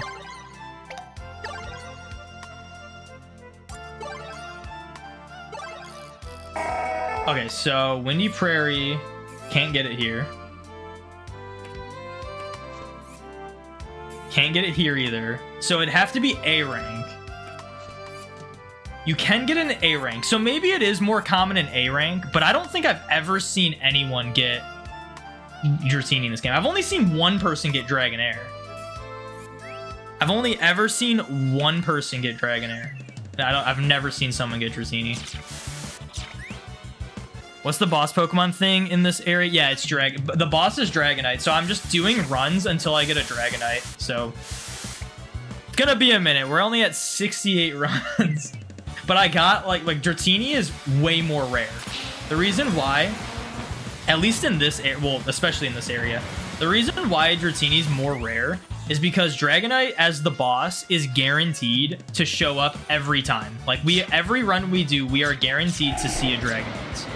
Now, Dragonair is also here, but Dragonair is one of those, like, rare Pokemon that is not guaranteed to spawn. It's like this Ditto. There's a Dragonair here.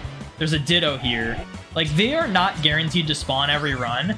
Sometimes we get lucky and we'll see like 3+ Dragonairs in a run, but obviously for a 1-in-8-192 shiny, that's still pretty darn rare.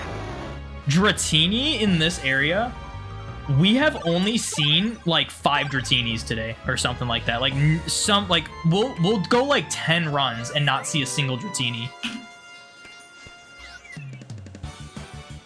So it's just unreal that I got that. Shiny Arceus would be insane to get. Unfortunately, I can't get it doing this. You have to be in GX rank, so you have to have the mod. Which I do have the mod, I'm just not doing runs in GX rank. But apparently, I think someone did get Shiny Arceus on a Rumble weekend. On one of Absol's videos, he like posted about it.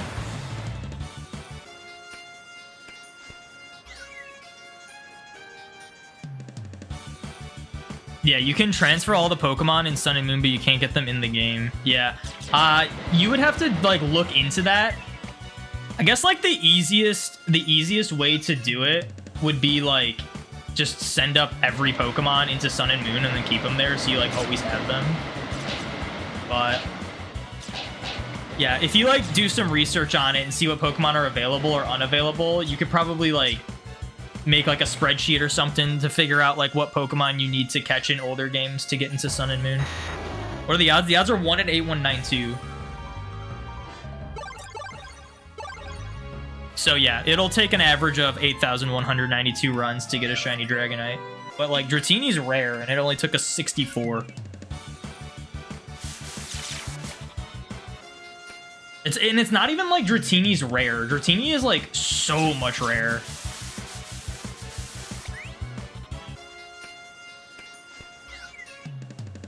Also, not saying I'm due, but like I've never gotten a boss shiny. That's part of the reason why I wanted to start hunting for Dragonite, because I haven't gotten a boss shiny yet. I don't think I'm at odds or anything, or like even close to odds. But I've done at least a couple thousand runs without a boss shiny. So I figure might as well do it, like start going for Dragonite now before I get a boss like on some other area where it's not Dragonite. And I'm pretty sure this is the only place you can get Dragonites. Well, I guess you can technically get it in EX rank as a boss, but it's not guaranteed. It would be crazier to get it in EX rank because it'd be way stronger, but you just will get something else.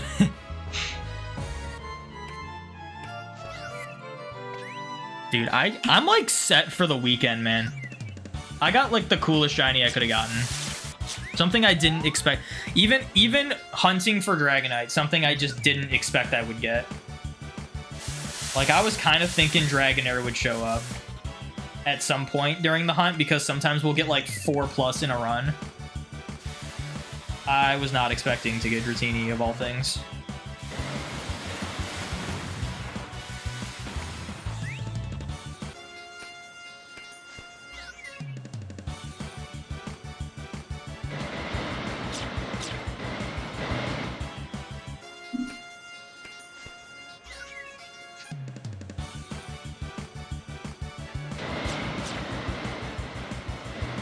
Now we just need to get like a Tangela.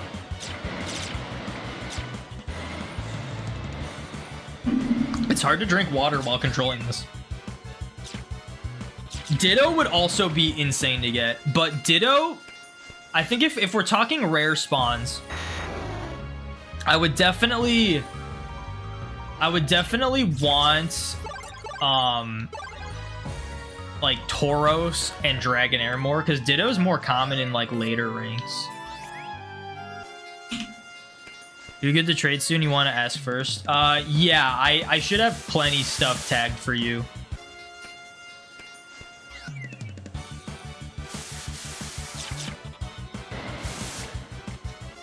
I haven't opened my game in a while, so you're probably good.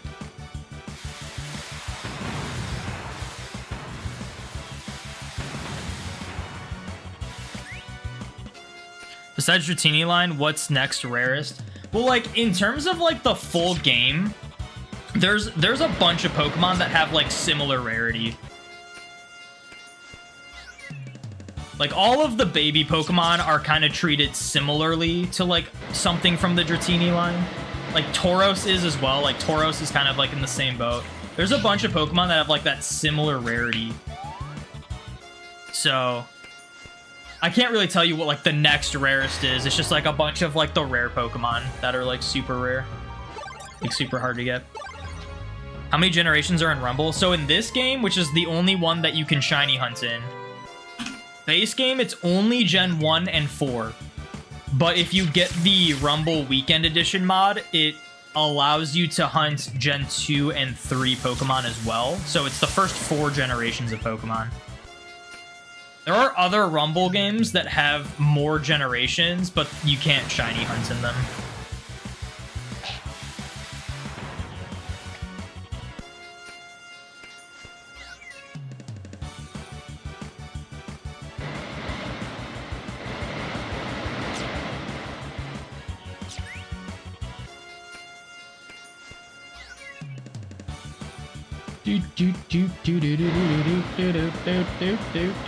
It's so crazy that I was going in. I was hesitant to do this. I know I'm like a broken record and I've been repeating myself so many times, but I was like really debating, like, should I go for Dragonite or should I just go for shinies I need? And I was like, I'm like, if I go for Dragonite, I'm just gonna get Fearow after Fearow after Pidgeot after Pidgeot, which I don't need any of them. And I'm like, you know what? This is going to be like a low-key Rumble weekend. I might as well start getting some like runs in for Dragonite and try to get that, because that would be like the ultimate thing I could get. And we've just been going crazy. Getting a common shiny that I needed, and then like the rarest shiny I could get here that I needed.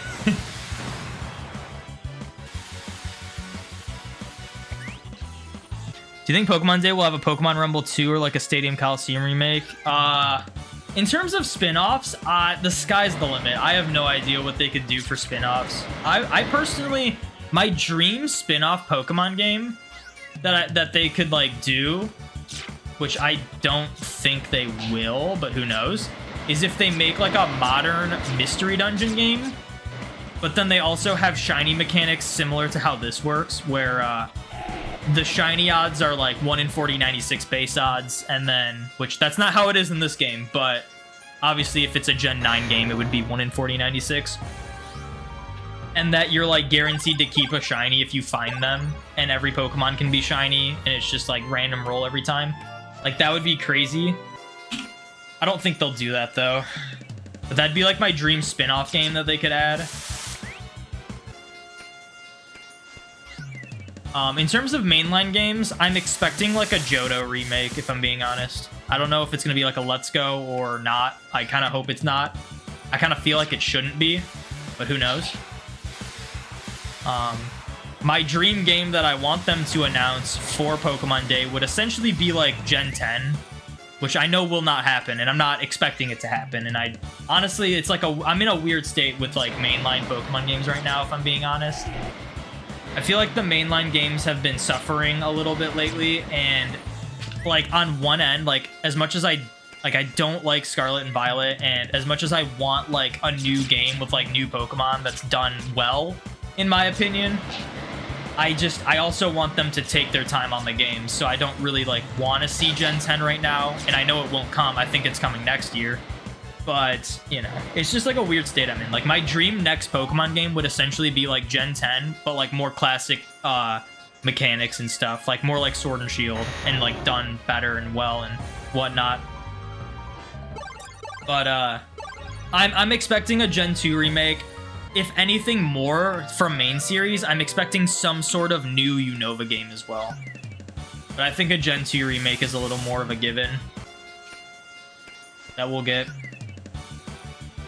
But yeah, in terms of spin-offs, like we're gonna get the whole thing. It's gonna be, there's a bunch of masters. There's gonna be the announcement's gonna consist of a bunch of like Cafe Remix event stuff, a bunch of Masters EX stuff, Pokemon Sleep event, you know, like stuff like that. Pokemon Go event announcement. Like they always fluff out the Pokemon Day announcement of like Pokemon Presents with that kind of stuff, which I think is kind of annoying because that's stuff they announce like on Twitter any other day of the week.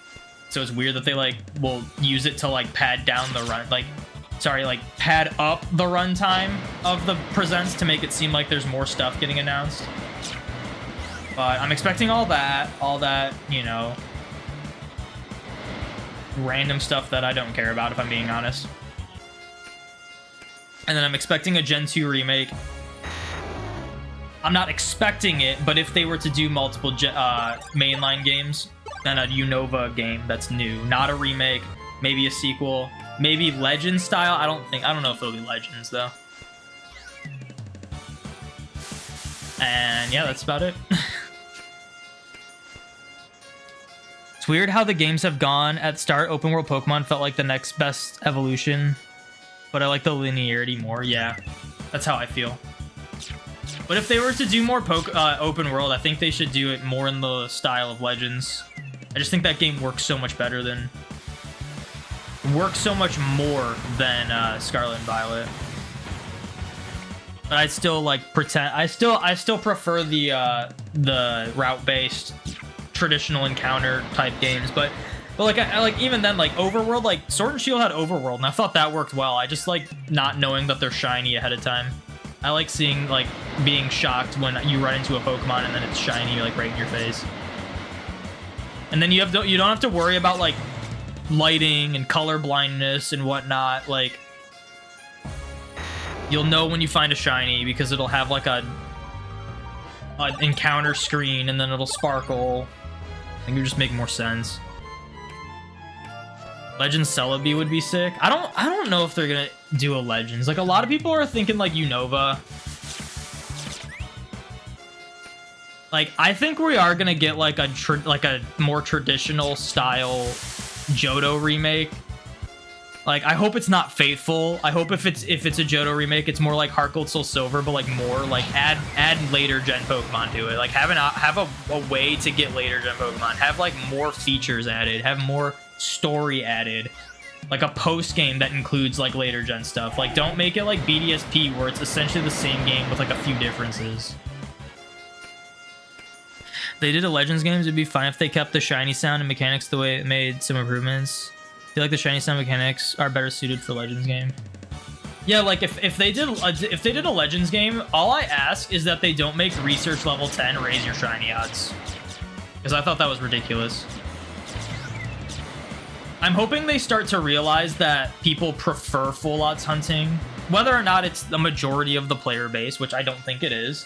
I think it's more of a minority, but I want them to start practicing the power of choice more, as opposed to expecting everyone wants the shiny as easily as possible, because that seems to be from their last couple games what they are like, what they think is the reality when it's not. Which, even though I'm sure there's tons of people, if not most people, prefer to just get the shiny as easily as possible, there's a lot of people that don't, and a lot of people that prefer the rarity, myself included. So it's annoying when you're just trying to simply play through Legends and they just start boosting your shiny odds without your control.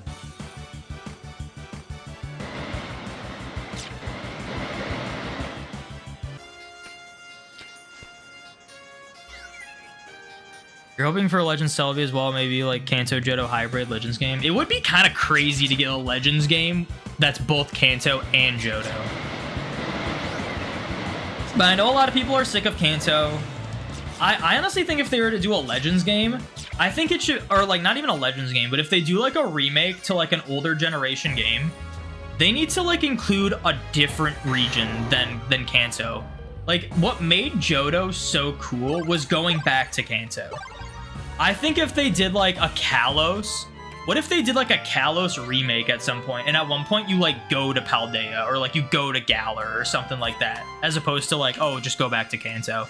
Like that would be cool. I guess you technically go back to Unova in Scarlet and Violet, but you really don't. They tell you do, but they don't have anything to indicate you are in Unova besides the music. They should have at least had like some sort of landmass where you could like see some of the structure of Unova outside of the Blueberry Academy. They didn't even do that. You're just in the middle of the ocean. They could have said you're in any other region and it would have made sense.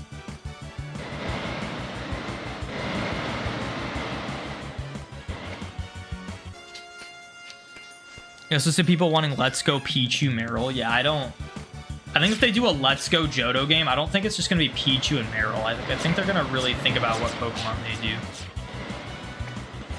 I could see Pichu and Togepi more than Pichu and Meryl, if I'm being honest. I feel like Togepi would be like more of a given starter to do for a Let's Go Johto game. But, yeah, I don't know. I would prefer if they don't do any more Let's Go games. But if they do a Johto remake, I think it's going to be a Crystal remake, not a Gold and Silver remake. Because that's what they did with Let's Go. They made it a Yellow remake and not a Red and Green remake, because that would have been too repetitive.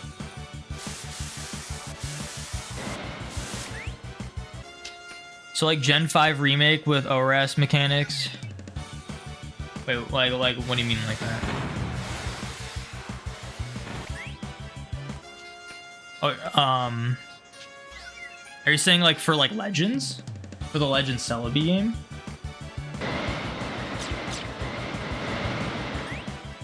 If you perfect the whole dex like Johnstone did, you'll be hunting at 1 in 500 something all the time for every species. Which is kind of broken, but at the same time, like I don't have an issue with dex perfection. Dex perfection makes sense to me. That's like, you have to really go out of your way to perfect the dex of a species of Pokemon. The issue I have with research level 10 is in order to like advance in the game, you have to more than likely get research level 10 for a good amount of Pokemon. And even if you don't want to, I know there are ways to do like a full odds profile, like save file on Legends, but you have to really go out of your way. It's really RNG based. A lot of the times there are, you'll catch like one Pokemon just to register it in your decks, and you'll get enough research to make it research level 10. Like it's just absurd. Like something that easy and that like you don't even have to try, and most likely will have to do accidentally, should not raise your shiny rates like permanently. But the research perfection made total sense. Like that was a cool idea. Like go out of your way, complete all these tasks for the species, and now the species is easier to find shiny. Like that makes so much sense to me. Imagine if I found a shiny Tauros. That'd be so crazy. I definitely want to see Dragonair more, but Tauros would be insane. I am recording, right? I'm not recording. I should record. Good thing I checked. Sinnoh and Hoenn would be cool even though they are opposite sides of Japan. It's insanely annoying to play at full odds. You're working on a file now. Yeah, it's like you have to... And like, I understand like most people probably don't understand the idea of why we prefer to full odds hunts. But the way it should be is if you want to, like, if you're shiny hunting or if you're just like finding Pokemon, they should be full odds. If you want to make your odds higher or have a easier time finding shinies, you should have to do something, like go out of your way to do a task or do a challenge or do some sort of mini game-esque mechanic to raise your shiny odds. Not just playing the game normally raises your shiny odds permanently. Like that, it's just absurd. But yeah, I have no issues with the research perfection. Now it's actually a cool concept.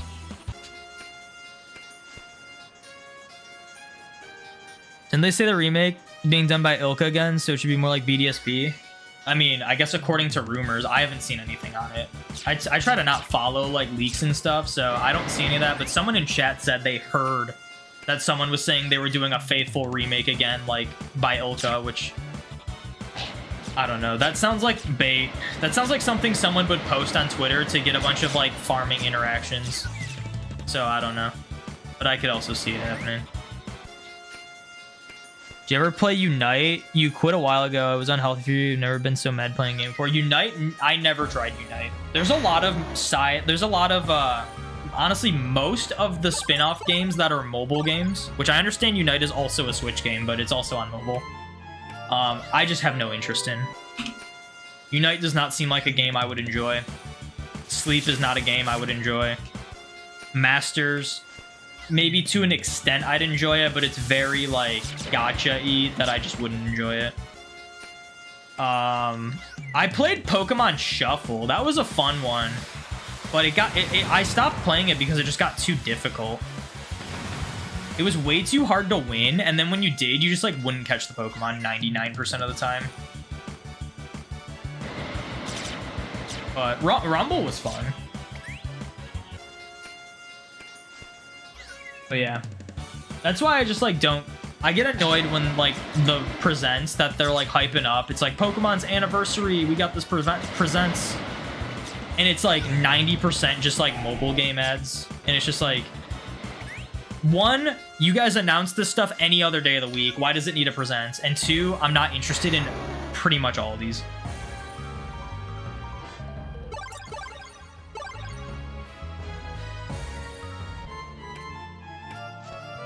Love the idea of the research. You have the charm and quite a bit of perfect entries for specific hunts you wanted to do on your main file, but at the end of the day, you'd always prefer a toggle, even though I doubt they'd ever add that. Yeah, I definitely think they need to add a toggle for the shiny charm.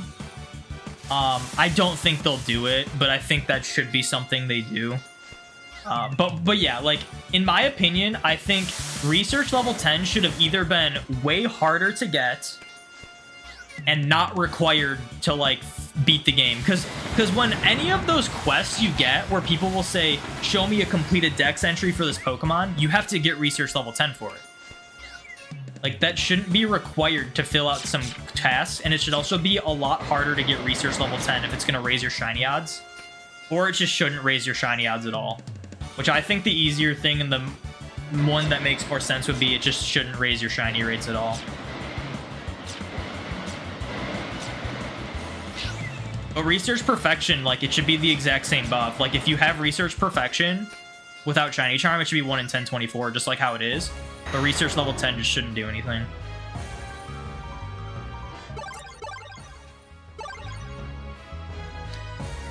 Shuffle straight up had unfair puzzles when you had to use items. You remember that? Yeah, it just got too hard. You like Unite, but how long a match takes makes losing feel so much worse. I just remember hearing about, like, Unite was, like, super pay to win when it first came out. And that just made me not want to play it even more. It was one of those things where it's like, you don't have to pay to be good, but in order to get a huge advantage, you can, like, pay and get it immediately or wait, like, months to get it for free. So you're just, like, at a disadvantage if you don't pay most of the time. But I think I heard they fixed that or something. It's, like, not as bad, but... yeah, I mean, I don't even follow Unite stuff, but I will still randomly see tweets about, like, people complaining about, like, the imbalance of, like, certain characters and stuff in Unite.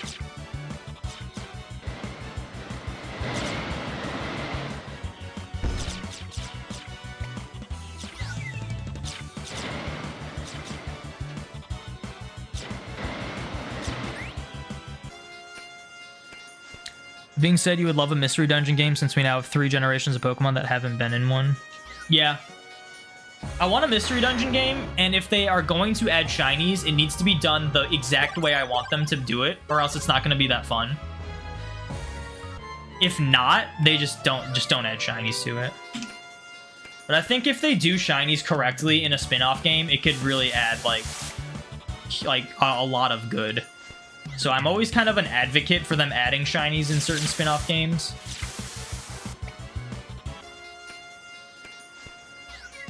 Like, just think about, like, New Pokemon Snap. New Pokemon Snap was a pretty good game. I have some issues with it, but ultimately it was pretty good. But just think about it if, like, every run you did in New Pokemon Snap, every Pokemon had, like, a 1 in 40/96 chance to be shiny. And you could get pictures of shinies. Like, there would be Snap weekends. Like, there would be communities of people just doing runs in Snap to try to find shinies. Just like this. Like, if they had done shinies correctly in the last mystery dungeon game, where it was more like this, where, like, my rules, so, like, the way, like, it's a kind of a hard way to explain, like, the correct way to do shinies in a mystery dungeon game. But essentially, in Mystery Dungeon, you can't recruit Pokemon until you have an area for them to live at. So my way they should do it is Pokemon are shiny locked until you get the area for them. Then, if you have the area and are capable of recruiting them, just 1 in 40/96 chance for every Pokemon that you are capable of recruiting can be shiny. And every Pokemon has that chance. And then if you find the shiny, you're guaranteed to recruit them. Like, I think that should be how it is. And you would get so, like, communities of people just, like, doing runs, like, going through, exploring dungeons, trying to find shinies. It'd be crazy. But, I mean, if they do it anything like they did the last Mystery Dungeon game, I just don't think it'll be the same. Like, you don't see communities of people hunting the shinies in the 40 shinies there are in the Mystery Dungeon game. Only to not get them. Shoot, is the bottom of my water wet? How does that happen?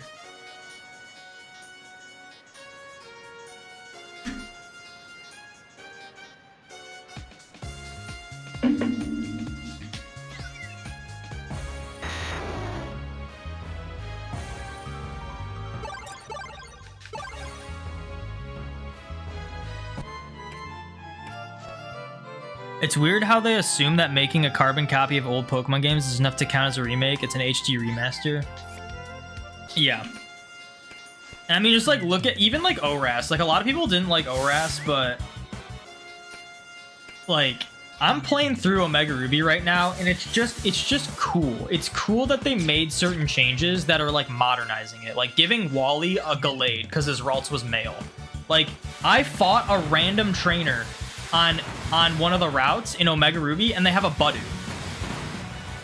You know? Like, they have a later gen Pokemon, just as part of the game, because it's the pre-evolution of Roselia now. Like, stuff like that, and then, like the boss. Like, they have, like, the bosses you fight use Megas and stuff like that. Stuff that obviously was not in Gen 3. Like, it's just stuff like that, and then, like, post-game, you can start finding, like, later gen Pokemon, like Gen 6 Pokemon, stuff like that. It just adds so much more to the game. And then you got BDSP, which is just like, alright, it's the same game, but the visuals are different, and we made a few changes, most of which are not better. Like, oh, you can encounter Pokemon in the underground now, and that's pretty much the main, like, good change they made. Other than that, it's just, like, the same game, if not worse. like, honestly, like, let's be real.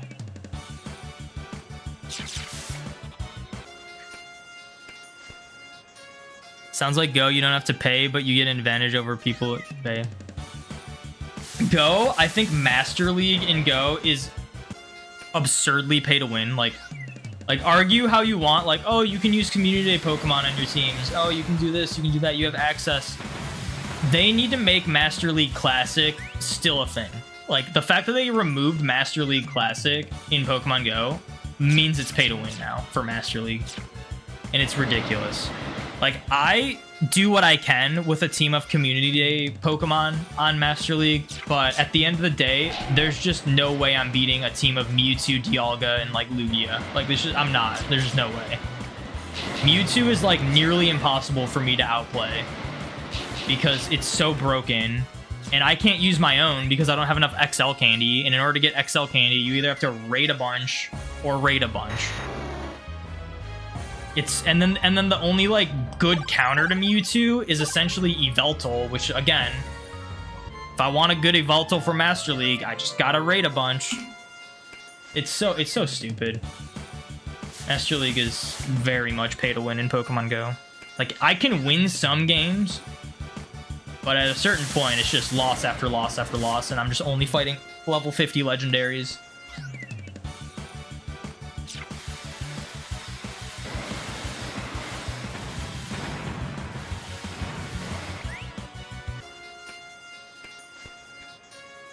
One of the biggest disappointing aspects of DDSP was no Distortion World. It could have been so cool in modern tech. You can go to the Distortion World in BDSP. In order to get Giratina, you have to, like, fight Origin Giratina as, like, a shadow in the Distortion World. But it's not, like, the whole experience. You just go... It's, like, a one-room area. So...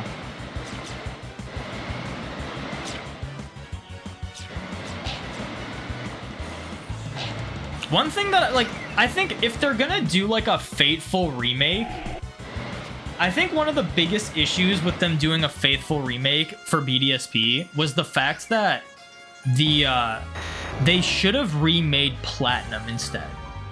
Like, if you're gonna do a Faithful remake, or at least do BDSP, but, like, make all of the quality of life that Platinum added, include that. Like, Diamond and Pearl, like, I love Diamond and Pearl, but that Pokedex is atrocious. It is so bad, where, like, half of the Sinnoh Pokemon are not even in the Sinnoh Dex. You have to wait till the National Dex to, like, have access to them. And I know they, like, kind of fixed it by allowing you to still encounter those kind of Pokemon in the Grand Underground, but, like, it's just stupid. Like, the Elite Four and, like, the gym leaders and stuff, where you got Flint, who's a fire type leader, and he's got, surprise, the only 2 fire types in Sinnoh, and then the rest are just a bunch of non-fire types. Like, it's just silly things like that just made no sense to, like, adapt into BDSP, when there's just, like, so many quality of life changes that Platinum added that made more sense and, like, made the game feel way more polished and seamless, that they just were like, let's not do that because we're doing Faithful remake to Diamond and Pearl. Like, it was just stupid that they did that. You had to take a call that I get a shiny? No, I didn't get any shiny yet.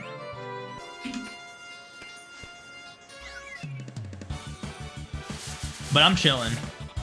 I got 2 really cool shinies today.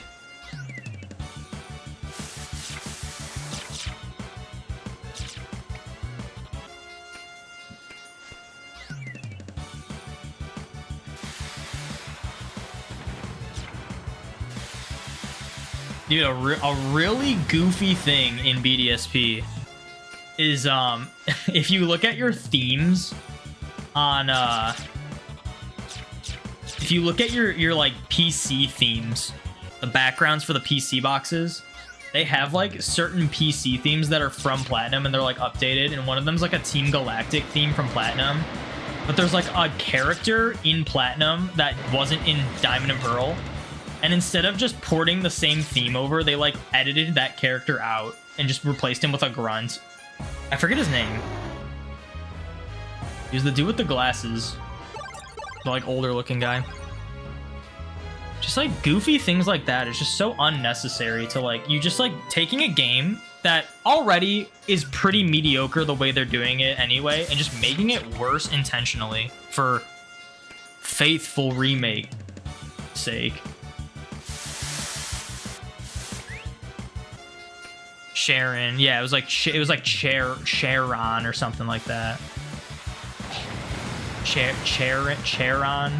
But yeah, there's like a theme of like Team Galactic that you can use as a background in Platinum. And it's like all of the admins, I think Cyrus is in it too. They're all like silhouettes. And then it's like that Charon guy or whatever. Charon, I don't forget. And then in BDSP, it's the exact same theme, but they just replaced him with a grunt. And it just feels out of place because it's just like a random grunt instead of like all these other, like, they're like all the main characters that you know.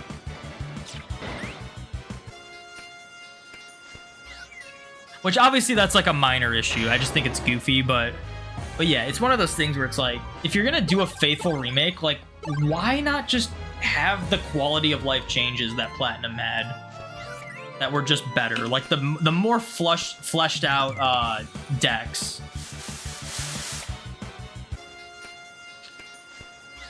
And then like certain encounter rates or stuff that made more sense. And the distortion world and like more post game, like Battle Frontier. Like they're like, we could add the Battle Frontier, or we could just make it the Battle Tower again. Make it worse than this 20-year-old game. So yeah. And like, I know I'm saying like all this negative stuff. I still enjoy BDSP. I've been currently like grinding BDSP to get like ribbons and stuff for like home challenges, and it's been a fun time. And I don't have like an overall negative opinion towards BDSP, but it's hard to not nitpick it like that when it's the way it was made was just so flawed.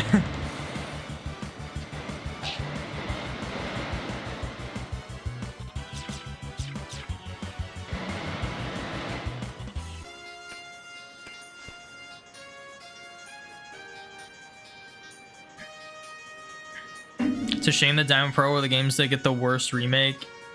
Diamond Pearl, the best atmosphere. Yeah.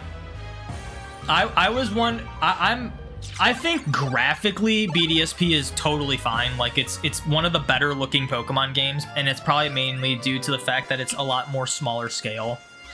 But I was never a fan of the chibi art style. I understand why they did it. Like if they wanted to bring back Pokeradar, it would have been silly to try to have that like mechanic work in a game that wasn't like a grid-based game, that wasn't top-down view.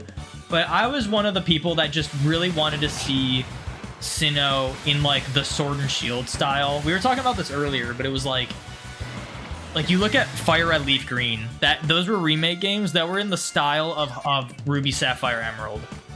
Heart Gold Soul Silver were remake games in the style of Diamond Pearl Platinum. Omega Ruby Alpha Sapphire, Gen 3 remake games that were in the style of X and Y. And then you got BDSP, which is just not like completely different and like way more dumbed down and whatnot.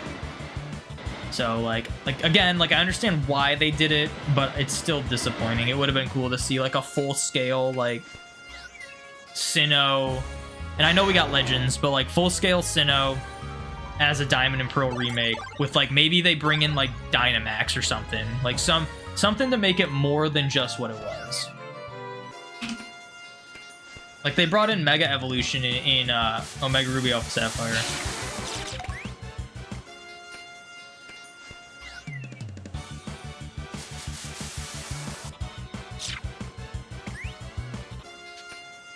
How much longer am I hunting tonight? Probably not much longer. Maybe I'll get to like 100 runs. I don't know when I'll... There's a chance I don't stream tomorrow. If I do, I don't know when it'll be. I'm gonna be pretty busy tomorrow. Like, I'll probably get some runs in tomorrow. I don't know if I'll have time to, like, do a stream, though. But we'll see. I should be totally fine to hunt, like, on Sunday. Outside of... Like, I might do a little bit of Community Day just to get some XL candy for Chansey, but... I don't plan to, like, dedicate my whole day playing Pokemon Go. Kind of over that. They have an event every weekend now, and Chansey Community Day...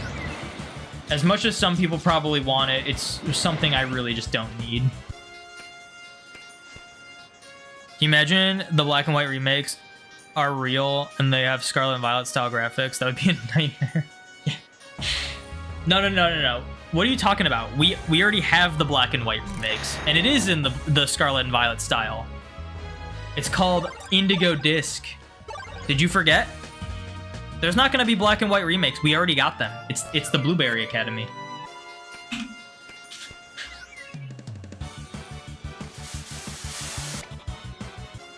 Shiny Chansey has been cursed since Let's Go. Shiny Chansey has always boosted odds in Pokemon Go as well. It's one that doesn't really need a community day. But I mean, like, they do a community day. They do 1 to 2 community days every month now. Like, obviously, they're not all going to be winners.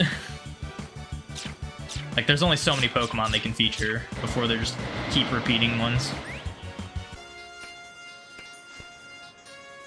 You're going back to Pow World if that happens. Guys, we already got the Unova remakes. Why do you think they were really stressing the fact that Blueberry Academy was in Unova? Because those were the remakes. That's why they remixed the Gen 5 music for it.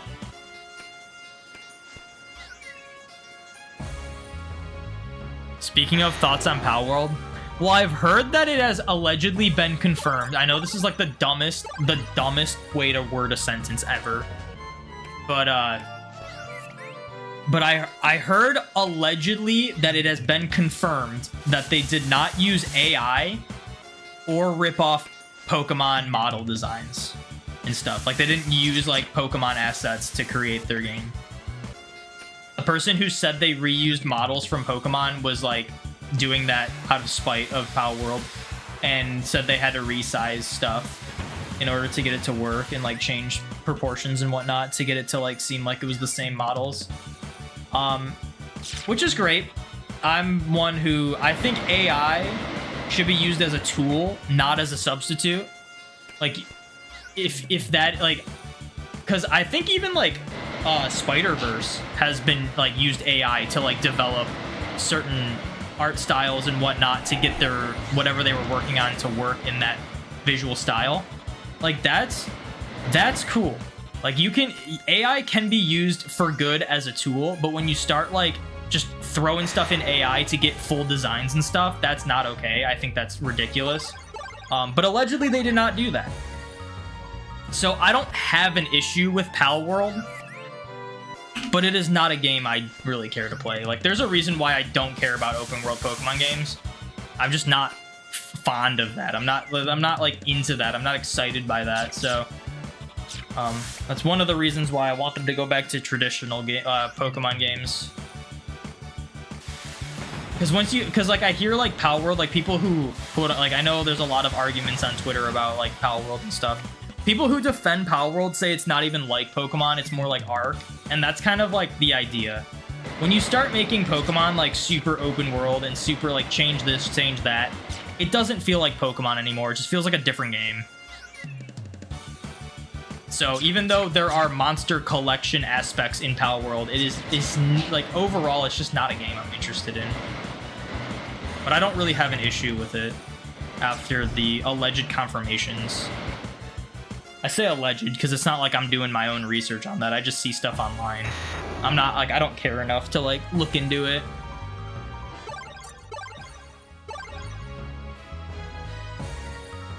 Remix Gen 5 music that's more changed than BDSP. Hey, they remixed the Gen 4 music in BDSP, although it wasn't like, I wasn't blown away by it.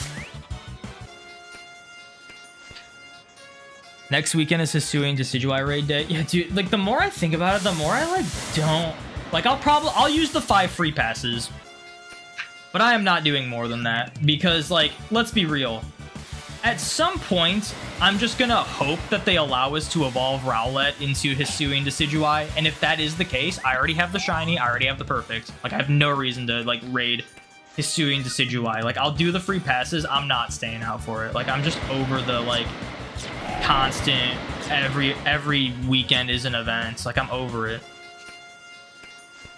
It's too much, and every event they do now is like super monetized now. Like, everything's got a paid ticket now in order to get the full experience.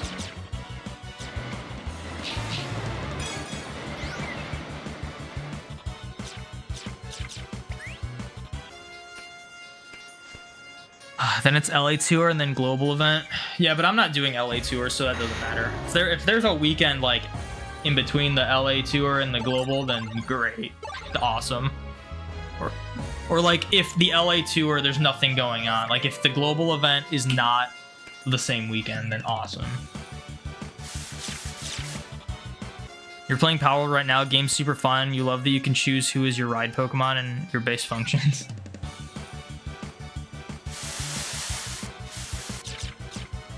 I appreciate the fact that it's not like a $60 game.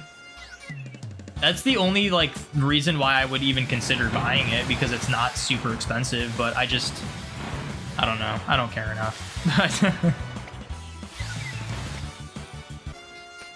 Powerwall gives Pokemon brand even a small amount of needed competition. You're all for it. Yeah, 100%. There needs to be good competition. We need a reason for Pokemon to make better games.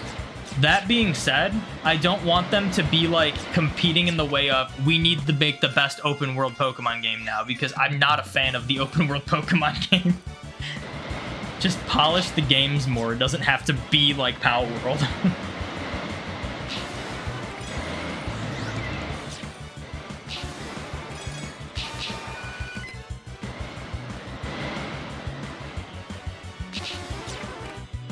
I can't believe I got a shiny Dratini today. I'm still like going crazy over that. You're back. Welcome back. During LA Tour, there is Rotom mini event, kind of for everyone. Oh, jeez. Of course there is. Because if you miss that, guess what? You're never getting Rotom again. Everything in Pokemon Go is FOMO and like they never return. Like Hisui and Decidueye, like these raid days. Like, raid days are fine when it's like Gyarados or the Ultra Beast or something like that, because if you miss out on it, it's not the end of the world. It's like, when the heck are we seeing Hisuian Decidueye again? When the heck are we seeing Hisuian Typhlosion or Weirdeer? And the Weirdeer Cleavor thing is a joke, because those should just be able to evolve. Like, you should just be able to evolve Stantler and Scyther into those. They did that intentionally so they could just make more money off of it. It's like, dude, Cleavor's been in the game since like what, May of last year, and you still just can't evolve Scyther into it. Like, that's a joke. But hey, we're able to evolve Ursaluna, evolve Ursaring into Ursaluna anytime there's a full moon. Guess what? That's how you do it. That's how, like, we can evolve Primeape into Annihilape. That awesome. Like, there's no reason why we shouldn't be able to evolve Scyther into Cleavor or Stantler into Weirdeer. The only reason is they want to make more money off of raids. It's so frustrating.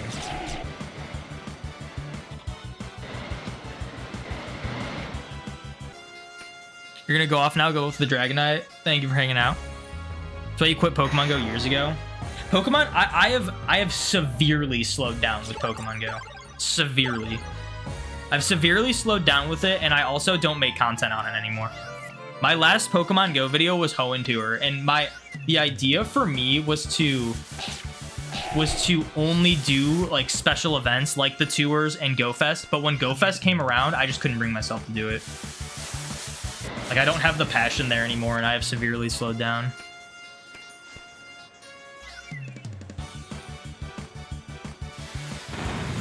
It's just a shame. Pokemon Go could have easily been the best Pokemon game, but it's held back severely by Niantic because they have this fear that if they don't like do everything they can to extend the lifespan of their game, then it's gonna die. But it's like allowing your players to have more freedom with the game, giving more mechanics and more depth in the game is what's gonna keep people coming back. Like, they already have a solid way to keep people back, and that's with the PvP. They don't need to slow roll out everything and like have everything take forever and years to like release. And if you like have like FOMO to keep people in, stupid. It's a bad practice.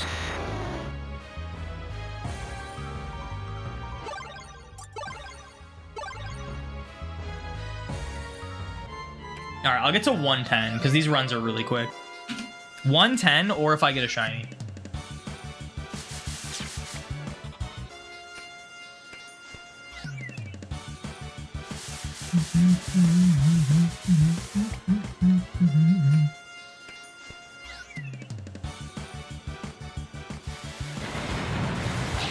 I really hope if I get like a shiny outside of something rare, I hope it's a Tangela or Dodrio. Those are like the only non-rare things I need now in this area. But it's very likely that it's gonna be Pidgeot or Fearow.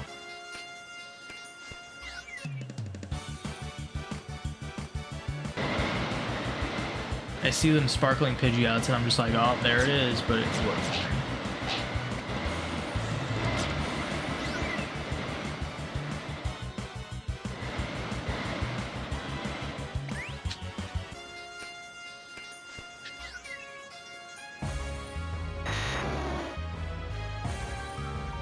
What's crazy too is that as daunting of a task as it seems to get like a boss shiny in Rumble, if you really think about it, like how long do these these runs take?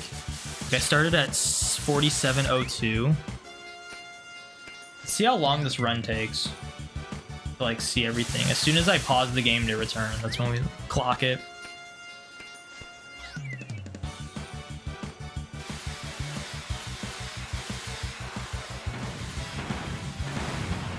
Unless, of course, I get a shiny, that would definitely skew the result. Double Dragonair right there is crazy. We got a double Dratini a few runs ago, which was kind of crazy, but I was in the middle of saying something, like talking about something, so I didn't mention it. But it was kind of crazy that we got double Dratini next to each other.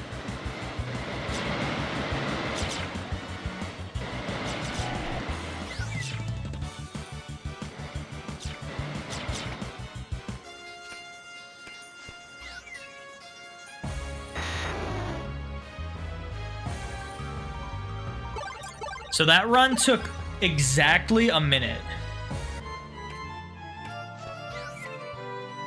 So like if you really think about it, as daunting of a task as it seems to get a boss shiny in Rumble, it's kind of no different than like a lot of soft reset hunts, single hunted.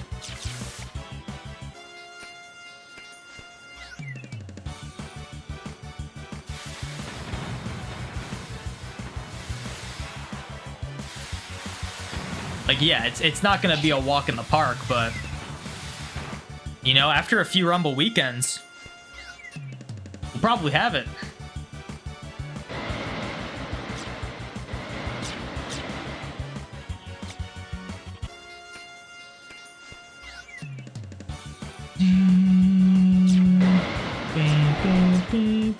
I wish I could like see the Pokemon that are spawning in. This room is just absurd. They have two sets of Pokemon that spawn from the ceiling, and they're both in like huge masses of Pokemon already.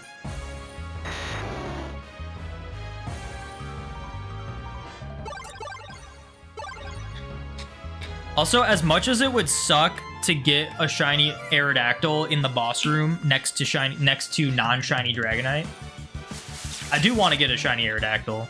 Maybe if I get shiny Dragonite, I could like do a run and then just like stay in the boss room until a shiny Aerodactyl shows up. Or I could get, that would actually be unreal. Imagine if I got shiny Dragonite and then just stayed with the shiny Dragonite, stayed in the boss room until a shiny Aerodactyl showed up, and then got an Aerodactyl, shiny, and Dragonite in the same room. At the like next to each other. That would be so crazy. It could totally be done, but I'd have to have a lot of patience.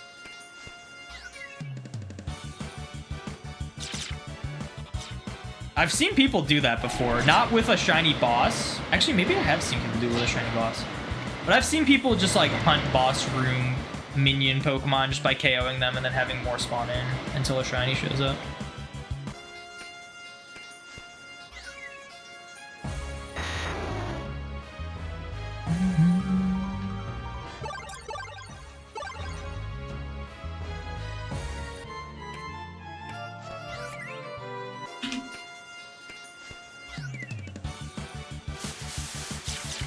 I'm pretty sure I can only get Tangela in like the first room. First 2 rooms. Yeah, first 2 rooms. I think after this I can't get Tangela anymore.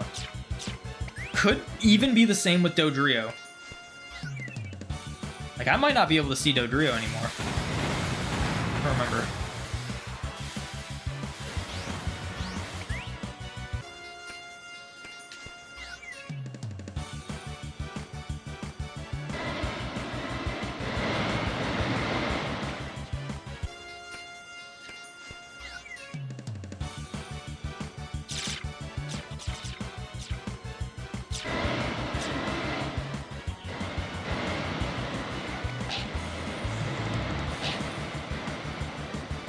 Pidgeot is so annoying, oh my gosh.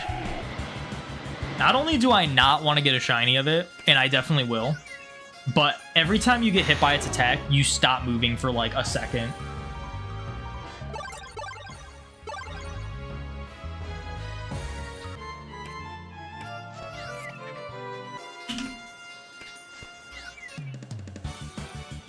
Why does we gotta have Fearow on the first room? Isn't there enough Fearow?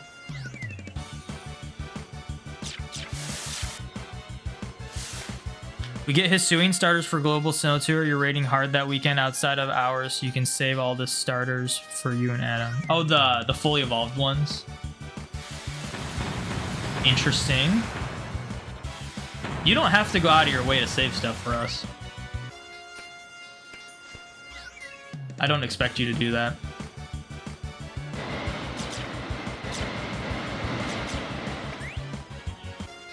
But I understand if you want to try to get them perfect too, so just kind of a byproduct.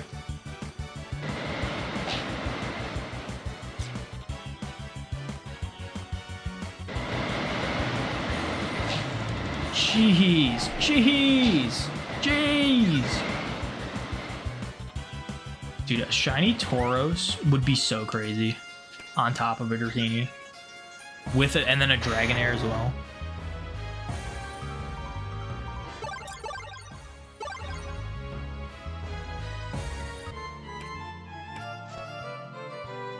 All right. So that's gonna be my last run. But I just gotta show it off one more time. Oh my gosh. Oh my gosh, dude. That is so crazy. Like, look at this guy. He's gonna get you. Craziest shiny I will probably get in Rumble for a very long time.